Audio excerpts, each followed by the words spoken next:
ኢትዮጵያ በሚያስገርም ፍጥነት የዲጂታሉን ዓለም እየተቀላቀለች ነው።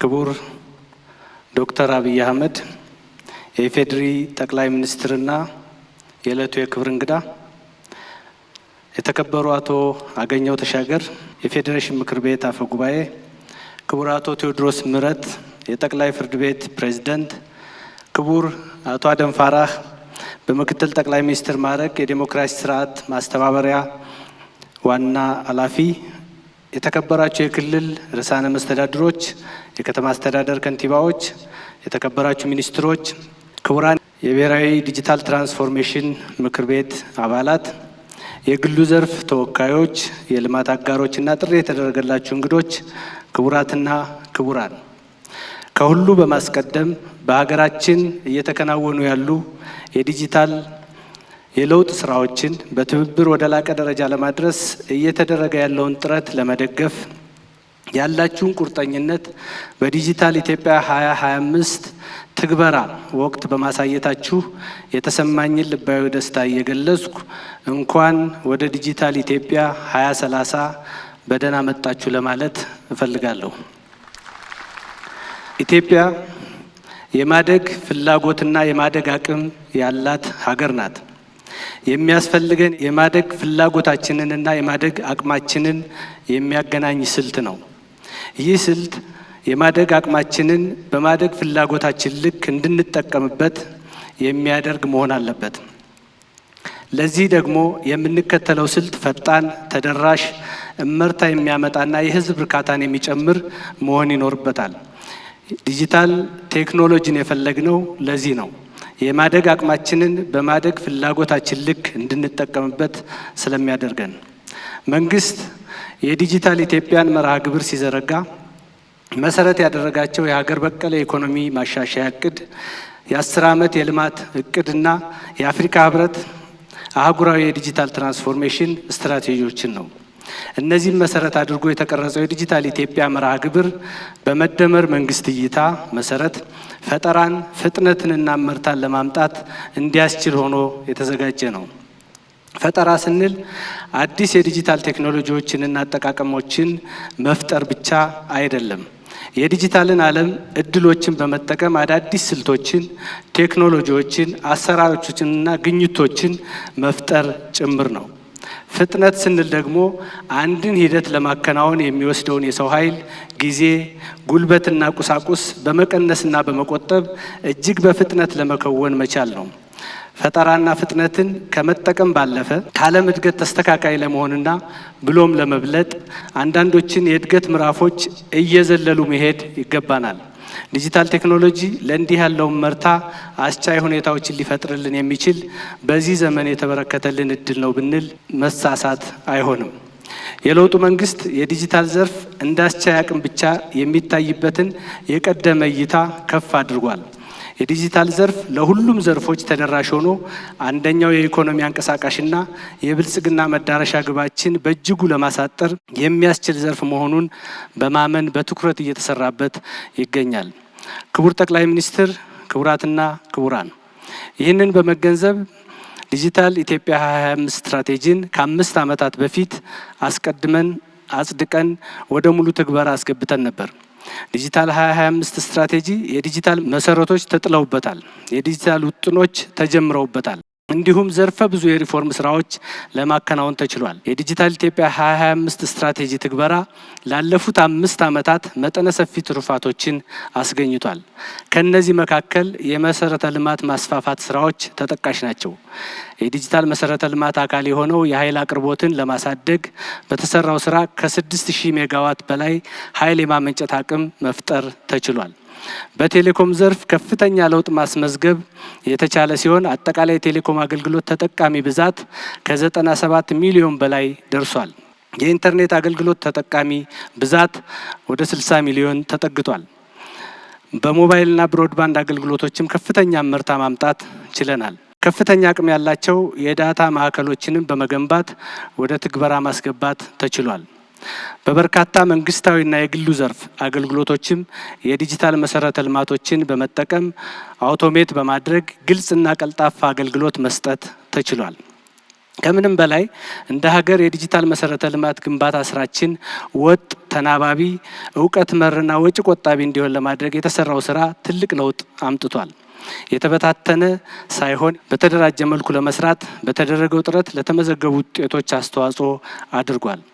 በዲጂታል ኢትዮጵያ 2025 ትግበራ ምዕራፍ የመንግስት አገልግሎቶችን ወደ አንድ ማዕከል በማምጣት ዜጎች ጊዜ፣ ወጪ ቆጣቢ፣ ተገማችና ቀልጣፋ አገልግሎት ለማግኘት የሚችሉበት ሁኔታ እየተፈጠረ ነው። ከዚህ በተጨማሪ በመንግስት አገልግሎት አሰጣጣችን በዓለም አቀፍ ደረጃ ተወዳዳሪ የሚያደርገን የመሶብ የአንድ ማዕከል አገልግሎት ስርዓት ለምቶ ወደ ስራ የተገባበት ወቅት ነው። መሶብ የአንድ ማዕከል አገልግሎት ተቋማት ካላስፈላጊ አስተዳደራዊና የቁጥጥር ወጪ ያዳነ ሲሆን እስካሁን በፌዴራል መንግስት ብቻ 23 ተቋማትን እንዲሁም 180 አገልግሎቶችን በአንድ ጣራ ስር ለማምጣት ተችሏል። ይህም ለዜጎች ቀልጣፋ አገልግሎት መስጠት የተቻለበት አውድ መፍጠር ችለናል። ስራው በክልሎችና ከተማ አስተዳደሮች እየተስፋፋ ይገኛል። ከዚህ በተጨማሪ የታክስ ስርዓት ለማሻሻል የሚያስችል የኤሌክትሮኒክ ፋይሊንግ እንዲሁም የዓለም አቀፍ ንግድን ለማሳለጥ የሚያስችል የኤሌክትሮኒክ የአንድ መስኮት አገልግሎት ለመተግበር ተችሏል። በዚህ ወቅት ለዲጂታል የንግድ ስራዎች መሰረት ለመጣል የሚያስችል የህግ ማዕቀፍ እንዲሁም የስትራቴጂ ዝግጅት ተከናውኗል። በዚህ መሰረት በመንግስት ተቋማት እንዲሁም በግሉ ዘርፍ የዲጂታል ንግድ ስርዓቶች ለምተው በዲጂታል ስነ ምህዳር መገበያየት ተጀምሯል። ከነዚህ የዲጂታል ንግድ መተግበሪያ ስርዓቶች ውስጥ ዋነኛው በኢትዮ ቴሌኮም የለማው የዘመን ገበያ ይገኝበታል። ከዚህ ጎን ለጎን በዚህ የስትራቴጂ ትግበራ ወቅት የቢዝነስ ፕሮሰሲንግ አውትሶርሲንግ አገልግሎት መሰረት መጣል ተችሏል። በዲጂታል ኢትዮጵያ 2025 ትግበራ ወቅት የብሔራዊ መታወቂያ ስርዓት ማለትም የፋይዳ ስርዓት ለምቶ ወደ ስራ ገብቷል። በዚህ ስርዓት ከ30 ሚሊዮን በላይ ዜጎች ተመዝግበዋል። የፋይዳ መታወቂያ ከ72 በላይ አገልግሎቶች ጋር በማጣመር ተደራሽ ለማድረግ ተችሏል። እስካሁን ድረስ በዲጂታል የክፍያ ስርዓት ከ11 ቢሊዮን በላይ ልውውጦች ለማድረግ የተቻለ ሲሆን በዚህም ከ18.5 ትሪሊዮን ብር በላይ እንቅስቃሴ ተደርጓል። በዚህም የተነሳ በሀገራችን ታሪክ ለመጀመሪያ ጊዜ የዲጂታል የፋይናንስ እንቅስቃሴ ከጥሬ ገንዘብ እንቅስቃሴ መብለጥ ችሏል። ከሳይበር ደህንነት ስራዎች ጋር በተያያዘ የቁልፍ የህዝብ መሰረተ ልማት በማልማት ለኤሌክትሮኒክስ ፓስፖርት እና ለፋይዳ መታወቂያ አገልግሎቶች መስጠት ተጀምሯል። ከዚህ ጎን ለጎን የሳይበር ደህንነት ግንዛቤና ታለንት ልማትን የሚያሳድጉ ዘርፈ ብዙ የሳይበር ደህንነትና የዳታ ጥበቃ የህግ ማዕቀፎች ጸድቀው ወደ ስራ ገብተዋል። ይህም ደህንነቱ የተጠበቀ የሳይበር ምህዳር መገንባትና መደላድል ለመፍጠር ተችሏል። በዲጂታል ኢትዮጵያ 2025 ስትራቴጂ የዲጂታል ትራንስፎርሜሽን ውጥኖችን ለማገዝ የሚችሉ 3 ልዩ ትኩረት የሚሹ ጉዳዮች ተለይተው ነበር። እነዚህም ፋይናንስ፣ የሰው ሀብትና ፖሊሲ ናቸው። ከፋይናንስ ጋር በተያያዘ የተሻሻለው የኢንቨስትመንት አዋጅ የአእምሯዊ ንብረትን እንደ ካፒታል እውቅና በመስጠት የዲያስፖራዊ ኢንቨስትመንት ለማበረታታት የሚያስችል መደላድል ፈጥሯል። የቴሌኮምና የባንክ ዘርፍ ፈቃድን በውድድር ለውጭ ኢንቨስተሮች ክፍት በማድረግ የፋይናንስ ዘርፍን እንቅስቃሴ ከተለመደው አካሄድ አውጥቷል። ውድድርን መሰረት ያደረገ ስልትም ተከትለናል። የፋይናንስ ዘርፍ ሌላው ትሩፋት የካፒታል ገበያ ስርዓትን ለሀገራችን ማስተዋወቁ ነው። ይህም በቀጣይ ጨዋታ ቀያሪ የኢኮኖሚ መርታ ሊያመጣ የሚችል ትልቅ ተስፋ የተጣለበት ነው። የዲጂታል ምህዳሩን ሰው ተኮር ከማድረግ ጋር በተያያዘ ዘርፉን ሊመሩ የሚያስችሉ መሪዎች ማፍራት በዲጂታል 2025 ስትራቴጂ ትግበራ ወቅት ትኩረት ከተሰጡ ጉዳዮች ውስጥ ዋነኛው ነው። ሀገራችን የ5 ሚሊዮን ኮደርስ መርሃ ግብር በመተግበር ላይ የምትገኝበት አንዱ ምክንያት ሰው ተኮር ለማድረግ ነው። እስካሁን በአጠቃላይ ከ2.8 ሚሊዮን ሰልጣኞች በላይ በመላው የሀገሪቱ ክፍሎች በማሰልጠን 1.9 ሚሊዮን ሰልጣኞች ሰርቲፊኬት ወስደው ለመመረቅ በቅተዋል። ከዚህ ባሻገር ባለፈው 5 ዓመታት መንግስት የስታርታፕ አዋጅን እንዲጸድቅ እንዲሁም ለሀገራዊ ችግሮች ሀገራዊ መፍትሄን የማምጣት መርህን በመከተል ላሉብን ችግሮች የመንግስትና የግል አጋርነት መሰረት ያደረገ አገር በቀል መፍትሄ ማምጣት የሚያስችል መደላድል መፍጠር ችሏል። የዲጂታል ስነ ምህዳሩን ሙሉ ለማድረግ የተለያዩ አስቻይ ፖሊሲዎችና የህግ ማዕቀፎች በመቅረጽ ወደ ስራ ማስገባት ተችሏል። ክቡር ጠቅላይ ሚኒስትር፣ ክቡራንና ክቡራን፣ በዛሬው ዕለት የዲጂታል ኢትዮጵያ 2025 ትግበራ ምዕራፍ በይፋ ይዘጋል። ዲጂታል 2025 ኢትዮጵያን ወደ ሌላ ምዕራፍ አሸጋግሯል። የፋይናንስ አሰራሯን፣ የአገልግሎት አሰጣጧን፣ የህዝብ ትስስሯን፣ የንግድ ስርዓቷን፣ የመንግስት ተደራሽነቷን፣ የጸጥታና ደህንነት አጠባበቋን፣ የሚዲያ አውዷን ወዘተ ወደ ሌላ ምዕራፍ አሻግሮታል።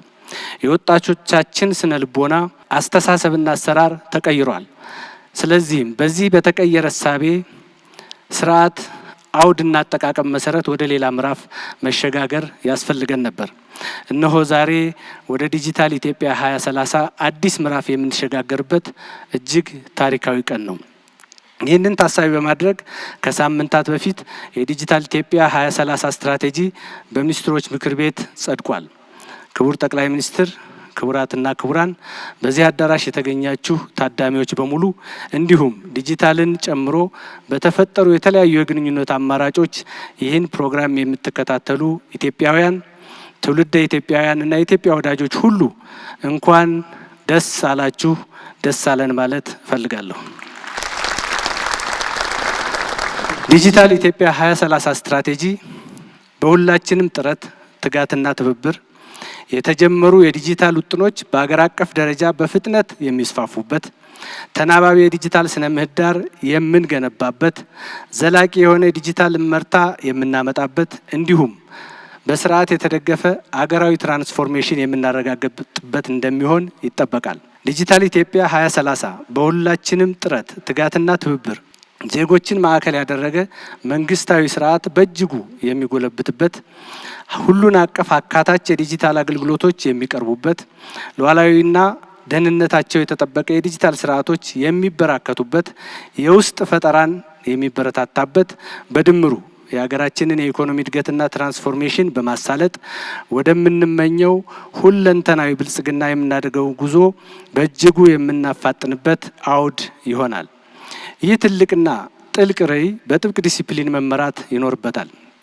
ለዚህም መንግስት የብሔራዊ ዲጂታል ትራንስፎርሜሽን ምክር ቤትን በዲጂታል 2025 መጨረሻ አካባቢ አቋቁሞ ስራ ጀምሯል። ምክር ቤቱ የዲጂታል ስትራቴጂን ይነድፋል።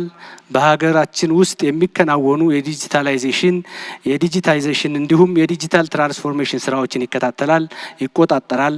በተለያዩ አካላትና ስርዓቶች መካከል የስትራቴጂ ተጣጣሚነት መኖሩን ያረጋግጣል። ስትራቴጂያዊ ለውጥ የሚያስፈልጋቸው ውሳኔዎችን በመንግስት እንዲወሰኑ አጥንቶ ያቀርባል። የዲጂታል ምክር ቤት በሰራቸው ስራዎች አማካኝነት ባለፈው 1 ዓመት ጊዜ ውስጥ ከ68.7 ሚሊዮን የአሜሪካ ዶላር በላይ አላግባብ ሊወጣ የነበረ ወጪን ለማዳን ችሏል። ብሔራዊ ግዙፍ የመረጃ ትንተና ስርዓት ፕሮጀክት ተጀምሯል። ይህም ከብዙ ምንጮች መረጃ የሚሰበስብና ለተፈቀዱ ተጠቃሚዎች የትንታኔ ዳሽቦርዶችና ሪፖርቶችን የሚያቀርብ ሀገር በቀል የቴክኖሎጂ መፍትሄ ነው። የዲጂታል መተግበሪያዎች በሀገር ውስጥ መልማት የሚችሉበትን አውድ ይፈጥራል። የተለያዩ የቴክኖሎጂ ግዢዎች ግልጽ ምንጭ እንዲኖራቸው በማስቻል ግልጽ ስታንዳርድን ባማከለ መልኩ እንዲለሙ ያደርጋል። የዲጂታል መተግበሪያዎች እና ቴክኖሎጂዎች በተቻለ መጠን በአገር በቀል አቅም፣ ወጪ ቆጣቢ፣ ጥራት ያለውና ደህንነታቸው የተረጋገጠ ሆነው እንዲለሙ ቅድሚያ ሰጥቶ ይሰራል። ይህ እሳቤ እውን እንዲሆን በማድረግ ረገድ ከፍተኛ ስኬት አስመዝግቧል። ይህ ስኬት በሀገራችን እንዲመዘገብ ክቡር የኢፌዴሪ ጠቅላይ ሚኒስትር ዶክተር አብይ አህመድ ለሰጡት የቅርብ አመራርና ድጋፍ የብሔራዊ ዲጂታል ትራንስፎርሜሽን ምክር ቤት ስም ምስጋና እንዳቀርብ ይፈቀድልኝ። በተጨማሪም የክልል መንግስታት እና የከተማ አስተዳደሮች የምክር ቤት አባላት፣ የፌዴራልና የክልል የከተማ አስተዳደር የመንግስት ተቋማት፣ የግሉ ዘርፍ እንዲሁም የተወደዳቸው የዲጂታል አገልግሎት ተጠቃሚዎች በሙሉ ላደረጋችሁት ያልተቆጠበ ድጋፍ በድጋሚ ምስጋና ማቅረብ እፈልጋለሁ። ምክር ቤቱ የዲጂታል ኢትዮጵያ 2030 ስትራቴጂን ለመተግበር አብይ ኮሚቴዎችና ንዑሳን ኮሚቴዎች በስሩ በማደራጀት የተሰጠውን መንግስታዊ ተልዕኮ በትጋት ይፈጽማል። ክቡር ጠቅላይ ሚኒስትር፣ ክቡራትና ክቡራን፣ የሀገራችን ብልጽግና የሚረጋገጠው በመንግስት በማህበረሰብና በግለሰቦች ትብብር መሆኑን የመደመር መንግስት ያምናል። ዲጂታል 2025 የተሳካው በዚሁ የትብብር መንፈስ በመሰራቱ ነው። ዲጂታል 2030 የሚሳካውም መንግስት፣ የግሉ ዘርፍ፣ ማህበረሰቡና ግለሰቦች የሚጠበቅባቸው ሚና ከሚጠበቅባቸው በላይ ከተጫወቱ ብቻ ነው። እድሜ ልካችንን በሀገራችን ኋላ መቅረት መንገብገብ ብቻ በቂ አይደለም። ሀገራችንን ወደፊት ሊያስፈነጥሩ የሚችሉ መፍትሄዎች ላይ ማተኮር ይገባናል። ከነዚህ አንዱ ዲጂታል ቴክኖሎጂ ነው። ተባብረንና ተጋግዘን ከሰራን ከ5 ዓመታት በኋላ የምናገኛት ኢትዮጵያ በመንግስታዊ አሰራሯ፣ በአገልግሎት አሰጣጧ፣ በፋይናንስ ተደራሽነቷ፣ በቴክኖሎጂ ብቃቷ፣ በንግድ ተወዳዳሪነቷ፣ በግብርና ምርት መትረፍረፏ፣ በጸጥታና ደህንነት አጠባበቋ አሁን ከምናውቃት እጅግ የተለወጠችና የላቀች እንደምትሆን ለማረጋገጥ እወዳለሁ። በመጨረሻም በዚህ መርሃ ግብር ዲጂታል 2030ን በማሳካት የጋራ የብልጽግና ራዕያችንን ለማሳካት የሚያስችል ውጤታማ ምክክር እንደሚኖረን ተስፋ እያደረኩ በዛሬው ዕለት የዲጂታል ኢትዮጵያ 2030 ስትራቴጂ የትግበራ ምዕራፍ በይፋ መጀመሩን አበስራለሁ። አመሰግናለሁ። እናመሰግናለን። በመቀጠል ወደ ፕሬዘንቴሽኖች ወይም ገለጻዎች ነው የምናልፈው። የዲጂታል ኢትዮጵያ 2030 ስትራቴጂ ራዕይ፣ ዓላማና ቅድሚያ የሚሰጣቸው ጉዳዮች ጠቅላላ ግንዛቤ የሚያስጨብጥ ገለጻ እንዲያቀርቡ ሜሪያም አሊን ወደ መድረክ በቅድሚያ እጋብዛለሁ። መልካም ጊዜ። ክቡር ጠቅላይ ሚኒስትር፣ ክቡራትና ክቡራን እንደምን አላችሁ? ዛሬ ዲጂታል ኢትዮጵያን 2030 ሳቀርብላችሁ በታላቅ ደስታ ነው። ዲጂታል ኢትዮጵያ 2030 የዘመናችን በራሷ የምትተማመን ኢትዮጵያ እንዲሁም ብልጽግና በሁሉም ክልሎቿ ለማረጋገጥ የሚያስችል ቁልፍ ስትራቴጂ ነው። ከማንነታችን ጋር የተሳሰረና በቴክኖሎጂ ተደግፎ እያንዳንዱ ዜጋ ያገለግላል።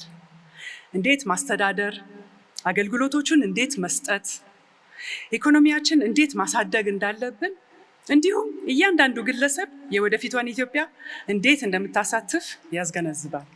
ለምን 2030 ለምን አሁን ከተባለ ዓለም በፍጥነት እየተንቀሳቀሰች ነው። ኤአይም ዓለምን እየቀየረ ነው። ዜጎች ፈጣን፣ ቀላል እና አስተማማኝ አገልግሎቶችን ይጠብቃሉ። የንግድ ዘርፎቻችን በዘመናዊ የዲጂታል መሰረተ ልማት ካልተደገፉ መወዳደር አይችሉም። በቁርጠኝነት ካላስተገበረን የዲጂታል ክፍፍሉ or the digital divide እየስፋፋ ይሄዳል። ዲጂታል ኢትዮጵያ 2030 መልሳችን ነው። አካታች፣ ሉዓላዊ እና በግልጽ ዓላማ የሚመራ ስትራቴጂ ነው። ዲጂታል 2025 መሰረተ ልማት መሰረት ጣለ። የ2030 ዲጂታል ኢኮኖሚውን በጥልቀት ማስፋፋት ነው ዓላማው። ከሙከራ ፕሮጀክቶች ወደ ሀገር አቀፍ ሲስተሞች፣ ከተከፋፈሉ አሰራሮች ወደ ተቀናጁ አገልግሎቶች። ይህ ጊዜ የውጤት ማሳያ ነው። ራዕያችን ግልጽ የሆነ ነገር ግን ትልቅ ዓላማን ያነገበ ነው። ዲጂታል አገልግሎቶችን ለሁሉም ተደራሽ ማድረግ፣ ለዜጎቹ የሚተጋ መንግስት፣ ሉዓላዊና ደህንነቱ የተጠበቀ ስርዓት፣ በመሰረቱ ኢትዮጵያዊ የሆነ ፈጠራ እና በአንድ ዘርፍ ያተኮረ ሳይሆን መላው ኢኮኖሚው የሚለውጥ ዲጂታል ኢትዮጵያ 2030 ግልጽ ዓላማዎች አሉት። አንደኛ ሰዎችና ተቋማትን ማብቃት፣ ሁለተኛ ሁሉን አቀፍ ዲጂታል ተደራሽነት ማረጋገጥ፣ ሶስተኛ አካታች ዲጂታል ኢኮኖሚ እድገት ማፋጠን፣ አራተኛ ኢትዮጵያን ዋና የዲጂታል ኢንቨስትመንት መዳረሻ ማድረግ። እነዚህ 4 ዓላማዎች የዲጂታል ኢትዮጵያ 2030 ስኬት መግለጫዎች ናቸው። እነዚህን ለማሳካት የሚያስፈልጉትን መሰረቶች 3 ናቸው። የኤሌክትሪክ ኃይል፣ ኮኔክቲቪቲ እና ትራስት ኦር ታማኝነት። እያንዳንዱ የዲጂታል አገልግሎት፣ እያንዳንዱ ፈጠራ፣ እያንዳንዱ ሲስተም በእነዚህ ላይ የተመሰረቱ ናቸው። ዲጂታል ሲስተሞች አንድ ላይ የሚስማማ ይህ አርኪቴክቸር ነው። ዲጂታል አርኪቴክቸሩ ስትራቴጂክ ምሰሶዎች አሉት፣ መሰረትና አስቻይ ኦር ኤኔብለርስ። እነዚህ ስትራቴጂክ ምሰሶዎች ሊተገበሩ የሚችሉት በስትራቴጂክ ዘርፎች አማካኝነት ነው። ለ2030 ዋነኛው ምሰሶ ዲጂታል ፐብሊክ ኢንፍራስትራክቸር ኦር የህዝብ ዲጂታል መሰረተ ልማት ነው። በዛ ላይ የመንግስት አገልግሎቶችን በሁሉም ዘርፎች እናዘምናለን። ይህ አርኪቴክቸር መስፋፋትን፣ ደህንነትና ኢንተርኦፕራቢሊቲ ያረጋግጣል። ዲጂታል ፐብሊክ ኢንፍራስትራክቸር ኦር ዲፒአይ ቁልፍ የዲጂታል ኢኮኖሚ የሚያሳልጠው የማይታይ ሞተር ነው። ዲፒአይ 3 ሲስተሞች ያዋህዳል። ፋይዳ፣ ዲጂታል ክፍያና ዳታ ኤክስቼንጅ። በቀላሉ የአንድ ሰው ማንነት ማረጋገጥ፣ ፈጣን ክፍያ፣ ደህንነቱ የተጠበቀ ዳታ ኤክስቼንጅ ለማከናወን ያስችላል። ዲፒአይ ጠንካራ ሲሆን አገልግሎቶች ይስፋፋሉ፣ ትረስት ይጨምራል፣ ወጪዎቹ ይቀንሳሉ። ይህም ለመላው ኢኮኖሚ ዘላቂ ጥቅም ያመጣል። መሶብ ወደ አንድ ዲጂታል መንግስት ያሸጋግረናል። አገልግሎቶች ፈጣን፣ ቀላል፣ በየአካባቢ ተደራሽነት እንዲኖራቸው ያስችላል። ዲጂታል ትራንስፎርሜሽን እንዴት ዘላቂ ይሆናል ከተባለ ቴክኖሎጂ ብቻውን ሀገርን አይለውጥም። ህጎቻችን፣ መረጃ፣ ክህሎት እና ታማኝነት ወሳኝ ናቸው። ዲጂታል ኢትዮጵያ 2030 የአንድ ዘርፍ ብቻ ስትራቴጂ አይደለም። ግብርና፣ ጤና፣ ትምህርት፣ ኢንዱስትሪ፣ ከተሞችና ክልላዊ መንግስታት ያሳትፋል፣ ይደግፋል፣ ያሳልጣል። እያንዳንዱ ዘርፍ ተጠቃሚ ይሆናል። ከምንም በላይ ዲጂታል ኢትዮጵያ 2030 ሰውን ያማከለ ነው።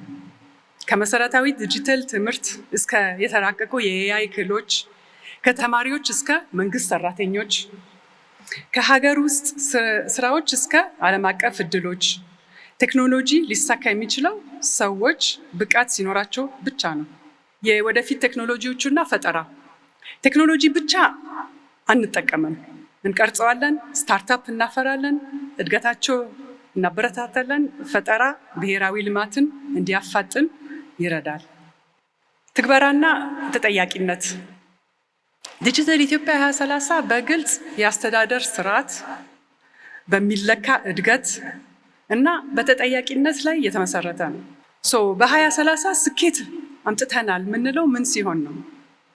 በሀገር አቀፍ የኃይልና ኢንተርኔት ተደራሽነት ስናረጋግጥ፣ የተሻሻለ የህዝብ አገልግሎት ስንዘረጋ፣ ዳታ ላይ የተመሰረቱ ውሳኔዎች ስንሰጥ፣ የበለጸገ የግል ዘርፍ ስናፈራ፣ ለሳይበር ጥቃት በቂ ዝግጁነት ስናሳካ፣ ኢትዮጵያ የዲጂታል መሪነት ስናጎናጽፍ።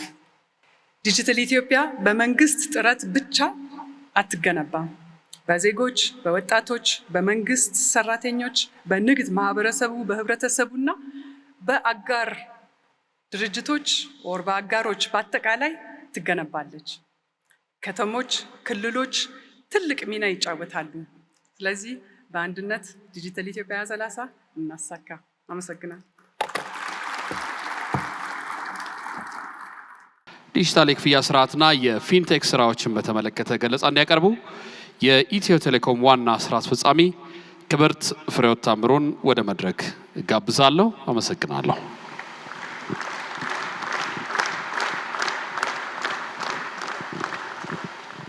ክቡር ጠቅላይ ሚኒስትር ዶክተር አብይ አህመድ፣ ክቡራትና ክቡራን፣ ሁሉም ፕሮቶኮል እንደተጠበቀ እንኳን ደህና መጣችሁ። ከኔ ጋር ጥቂት ጊዜ እናሳልፋለን። ይህም ቅድም ሚሪያም የጠቀሰችውን የዲጂታል ኢትዮጵያ 2030 ስትራቴጂዎቻችንን፣ ኢኒሼቲቮቻችንን ተግባራዊ ለማድረግ ምን አስቻይ ሁኔታ ኢትዮጵያ አላት የሚለውን እናይና እንደዚሁም በ2030 ቁልፍ ወይም ዋና ዋና የምንላቸውን ግቦች ደግሞ እንደዚሁም አብረና ያለን ማለት ነው። ለአንድ ሀገር የዲጂታል ልማት፣ የዲጂታል ኢኮኖሚ ግንባታ አካታችና ተደራሽ ለሆነ ፈጣን ለሆነ የኢኮኖሚ ግንባታ መሰረት የምንላቸው እንግዲህ ኮኔክቲቪቲ፣ ዲጂታል ኢንፍራስትራክቸር፣ ዲጂታል ፕላትፎርም እንደዚሁም ኤሌክትሪሲቲ ወሳኝ ነው ማለት ነው። ከዚህ አንጻር ኢትዮጵያ በባለፉት 5 ዓመት በዲጂታል 2025 ስትራቴጂያችን በርከት ያሉ ጉዳዮችን ፈጽማለች፣ ከውናለች ማለት ነው። ባደረግነው መጠነ ሰፊ ማስፋፊያ አጠቃላይ የቴሌኮም አገልግሎት ተጠቃሚዎቻችን ወደ 97 ሚሊዮን የደረሱበት ሲሆን እንደዚሁም ደግሞ የኢንተርኔት ተጠቃሚዎች ወደ 57 ሚሊዮን የደረሱበት ነው። ይህ ቁጥር በየጊዜው እያደገ ዳይናሚክ መሆኑ ዲጂታል ኢትዮጵያን እውን ማድረጋችን እለት ተጠናክሮ የቀጠለ መሆኑን የሚያሳይ ነው ማለት ነው። በዚህም በአጠቃላይ የሞባይል ተደራሽነትን ወይም ፔኔትሬሽን የምንለውን 78% ያደረሰን ሲሆን እንደዚሁም እያንዳንዱ ዜጋ ከዚህ ከተስፋፋው የዲጂታል ኢኮኖሚ እና ስርዓት ተጠቃሚ እንዲሆን የስማርትፎን ፔኔትሬሽንን በተለያየ መንገድ ለማሳደግ በወሰድነው እርምጃዎች ወደ 46% ማድረስ ተችሏል። እነዚህ ቁጥሮች ዝም ብለው ቁጥር አይደሉም። የዲጂታል ኢትዮጵያ ነርቮች ናቸው። ኢንፎርሜሽን ፍሎ የሚያደርግበት ኢኮኖሚ የሚሳለጥበት የሚፈጥንበት ተደራሽና አካታች የሚሆንበት ማለት ነው። ከነዚህ ቁጥሮች በስተጀርባ ኢትዮጵያችን ከ22000 ኪሎ ሜትር በላይ የፋይበር ባክቦን ያላት ሲሆን እንደዚሁም ከ13000 በላይ የሞባይል ቢቴሶች ተተክለዋል ማለት ነው። ይህንን ለማድረግ እንዲሁም በከተሞች ሜትሮ የምንለው የብሮድባንድ አገልግሎት ለመስጠት ዛሬ ላይ ወደ 900,000 ደንበኞችን ኢንተርፕራይዞችን ኮኔክት ያደረገ ኢምፓወር ያደረገ ወደ 14000 የሚሆን የሜትሮ ፋይበር አለን ማለት ነው። ከዚህ በተጨማሪ እነዚህ የተደረጉ ማስፋፊያዎች ሁሉ በፖፑሌሽን ከቨሬጅ 99% ለማድረስ ተችሏል ማለት ነው። እንዲሁም የሞባይል ብሮድባንድ የምንለውን ከቨሬጅ ወደ 98% ማድረስ የቻልንበት ይህ ትልቅ ስኬት ነው ማለት ነው። ባለፉት 5 ዓመታት ካደረግናቸው መጠነ ሰፊ በቴሌኮም ዘርፍ የተደረገው ማስፋፊያ ከተሞቻችን ፈጣን የኢንተርኔት አገልግሎት እንዲያገኙ እድል ፈጥሯል። በዚህም ከ1030 በላይ ከተሞች የ4G አገልግሎት እንዲያገኙ ሆኗል። ይህ ማለት ወደ 76% የ4G ፔኔትሬሽን እንዲደርስ ሆኗል ማለት ነው። ከዚህም ባሻገር ኢትዮጵያችን በዓለም የዲጂታል ላንድስኬፕ ላይ የራሷ ፉትፕሪንት እንዲኖራት ያስቻለው አንዱና መሰረታዊ ነው የምንለው 5G ነው ማለት ነው። እንዲሁም ባደረግነው ማስፋፊያ እንግዲህ ወደ 27 የሚሆኑ ከተሞች የ5G አገልግሎት እንዲያገኙ አስችሏል ማለት ነው። እነዚህ ሁሉ ፋውንዴሽኖቻችን ናቸው አሁን ለቀጣይ ለምናስበው ለዲጂታል ኢትዮጵያ 2030 ትልቅ ትልም ማለት ነው። ሌላው በባለፈው 5 ዓመት ካከናወን ነው መሰረታዊ የምንለውና ኢትዮጵያን በእጅጉ ለውጧል ብለን የምናስበው የኢትዮጵያን የፋይናንሻል ላንድስኬፕ በእጅጉ ለውጧል ብለን የምናስበው የሞባይል ማኒ የፊንቴክ መስፋፋት ነው። ቀደም ብዬ በጠቀስኳቸው የሞባይልና ሌሎች ኢንፍራስትራክቸሮች ላይ ቆመን በእጅጉ በጥሬ ገንዘብ የምንጠቀም ዜጎች ነበርን፣ ማህበረሰብ ነበርን። ዛሬ ላይ በጣም ባስገራሚ ሁኔታ ማለት ነው አጠቃላይ የሞባይል ዋሌቶቻችን አካውንቶቻችን ወደ 161 ሚሊዮን ደርሷል ማለት ነው። ይሄ ከህዝብ ቁጥራችን በላይ ማለት አስቡት። ባለፉት እንግዲህ በተለይም እንደነ ቴሌብር ያሉ ጌም ቼንጀሮች በመምጣታቸው ይህንን በእጅጉ ቀይሮታል ማለት ነው። ምን ማለት ነው ስንል ከዚህ በስተጀርባ ዛሬ ላይ የጂዲፒያችንን 82% ትራንዛክት እያደረግን ያለ ነው በዚህ ፕላትፎርም ላይ ቆመን ነው ማለት ነው። ስለዚህ በዚህ ልክ ኢኮኖሚያችንን እያፋጠነ ፍሰቱንም እንደዚሁ ከጫፍ እስከ ጫፍ እያዳረሰ የካሽ ቬሎሲቲን ያመጣ ነው ማለት ነው። ስለዚህ ለአንድ ሀገር እንግዲህ የዲጂታል ኢኮኖሚ ግንባታ ከሚያስፈልጉ ከምንላቸው አንዱና መሰረታዊ ወሳኝ ጉዳይ የዲጂታል ፕላትፎርም ነው። ለዚህ ከበስተጀርባ ቅድም የጠቀስኳቸው አስቻይ ሁኔታዎች ተፈጥረዋል ማለት ነው። ቀደም ባለው ጊዜ ምናልባት ታስታውሱ እንደሆነ ኦፕሬተር ሌድ የሆነ ሞባይል ማኒ ፕላትፎርም ስላልነበረን ይህንን ኡን ማድረግ አልቻልንም ነበረ። ስለዚህ ፖሊሲዎቻችንን ማሻሻላችን እንዲያለ ፍሬ ለማፍራት ባጠረ ጊዜ ችለናል ማለት ነው። በባለፈው ዓመት ከዘረጋናቸው ከገነባናቸው ትልቅ የዲጂታል መሰረተ ልማት አንዱ የክላውድ የሞጁላር ዳታ ሴንተር ቲር 5 ድረስ የሆነ ቲር 3 5 ዴታ ሰንተሮችን የገነባንበት ከ7 ሜጋዋት አይቲ ሎድ ካፓሲቲ በላይ ደግሞ መሸከም የሚችል የክላውድ ካፓሲቲ የገነባንበት ነው ማለት ነው። ይህ በመሆኑ በርካታ ተቋማት የመንግስትም መንግስት ያልሆኑ ተቋማት በቀላሉ ወደ ዲጂታል ትራንስፎርሜሽኑ እንዲቀላቀሉና የገቨርንመንት ሰርቪስ በቀላሉ ዲጂታይዝድ እንዲሆን እድል ፈጥሯል። እያንዳንዱ ተቋም ክላውድ እየገነባ እንደዚሁም የዲጂታል መሰረተ ልማት እየገነባ ወደ ዲጂታል ዓለሙ ለመቀላቀል ይወስድበት የነበረውን ረጅም ጊዜ ያሳጠረና ኢኮኖሚካል የሆነ ኢንፍራስትራክቸር ገንብተናል ብለን ልንወስድ እንችላለን። ሌላው ትልቁ እንግዲህ ለአንድ ሀገር የዲጂታል ኢኮኖሚ ግንባታ መሰረታዊ ነው የምንለው ፒላር የምንለው ፓወር ነው። ከፓወር አንጻር ከጀነሬሽንም እንደዚሁም ተደራሽነትን ለማስፋት በርካታ ስራዎች ተሰርተዋል። ይሄ ኦፍ ግሪዶችንና እንደዚህ ሚኒ ሶላር ምንላቸው ሳንጨምር ከ54% በላይ እንግዲህ ተደራሽነትን ለማምጣት ተችሏል። ስለዚህ ትንሽ በወፍ በረር ወደ ኋላ መሄድ የፈለኩት 2030 ለመናገር ነው። ከ2030 ምን እንጠብቅ እንደምትሉ አስባለሁ ማለት ነው። በባለፈው እንግዲህ 5 ዓመት የሰራናቸው ነገሮች ሁሉ ለዲጂታል ኢትዮጵያ 2030 መሰረት ጥለዋል ብለን እናስባለን።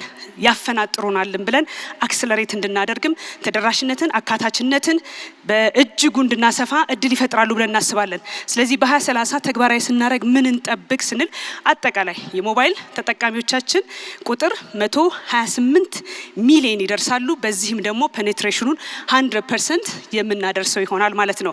ስለዚህ ቀደም ብዬ ጠቀስኩት 4G ዛሬ ላይ 1030 ከተሞችን ተደራሽ ያደረገው በ2030 ዩኒቨርሳል አክሰስ ይሆናል ማለት ነው። ለምን ካላችሁ ያው እንደምታዩት 99% ስለሚደርስ ማለት ነው። የኢንተርኔት ፔኔትሬሽናችንም እንዲሁ 90% ይደርሳል። ይሄ ማለት ወደ 87 ሚሊዮን የኢንተርኔት ተጠቃሚዎች እንዲኖሩን ያስችላል በመናደርጋቸው ማስፋፊያዎች። በቀጣይም እንደዚሁ በመናደርጋቸው ማስፋፊያዎች ከ100 በላይ ከተሞቻችን የ5G አገልግሎት ተጠቃሚ ይሆናሉ።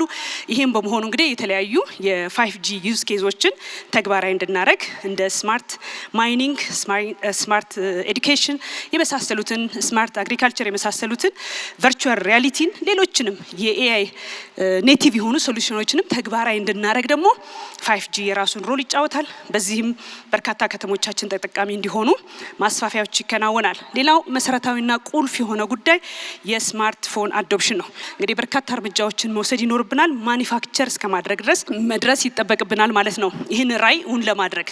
ስለዚህ በእነዚህ 5 ዓመታት በቀጣይ ማለት ነው በሚወሰዱ የተለያዩ ስትራቴጂክ ኢኒሼቲቮች ስማርትፎንን ለማሳደግ አዶፕሽኑን ወደ 85% እንደርሳለን ብለን አልመናል ማለት ነው።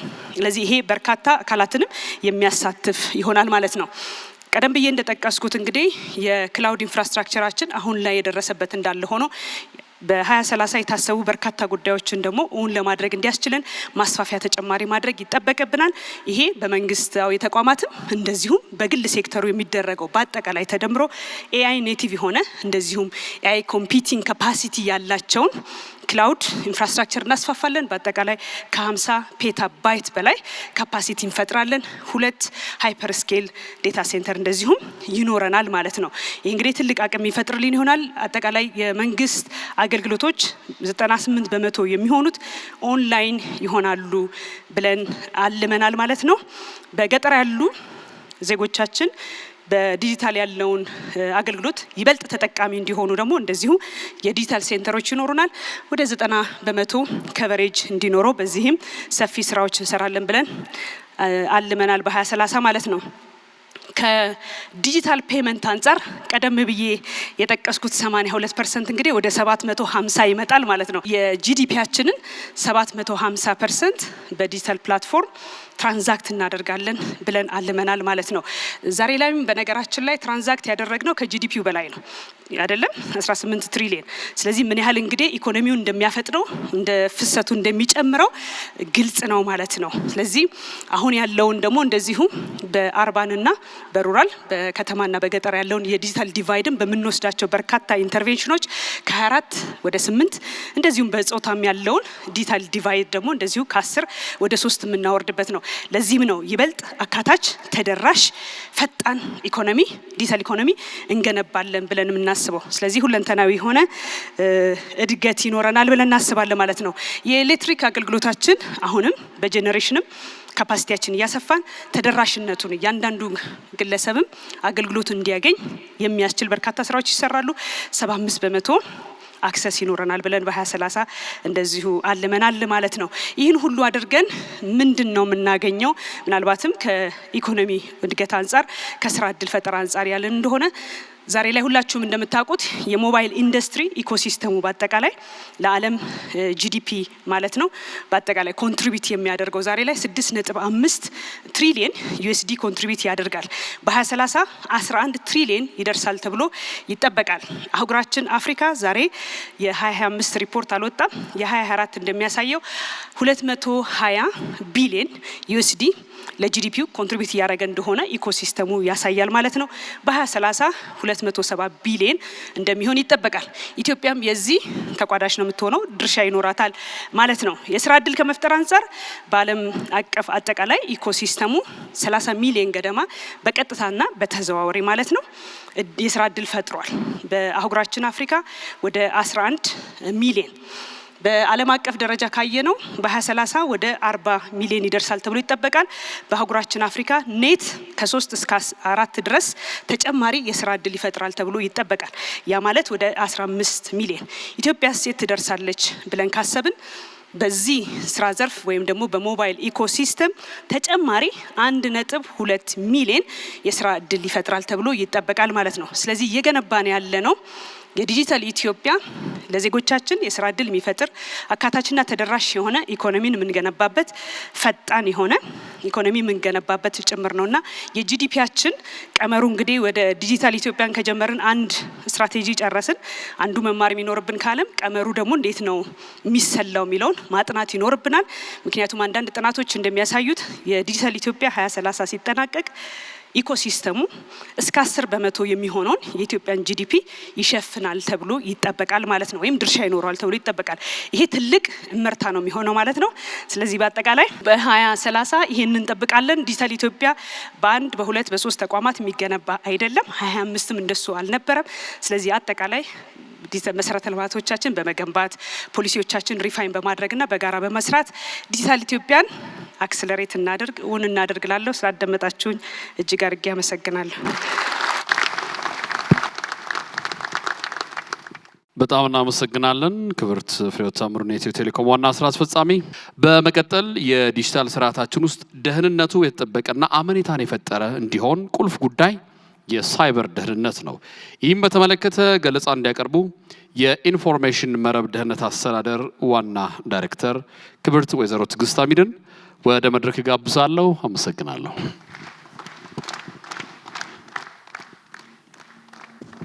ክቡር ጠቅላይ ሚኒስትር ዶክተር አብይ አህመድ፣ ክቡራትና ክቡራን እንኳን ለዚህ መድረክ በሰላም ተገናኘን ለማለት እወዳለሁ።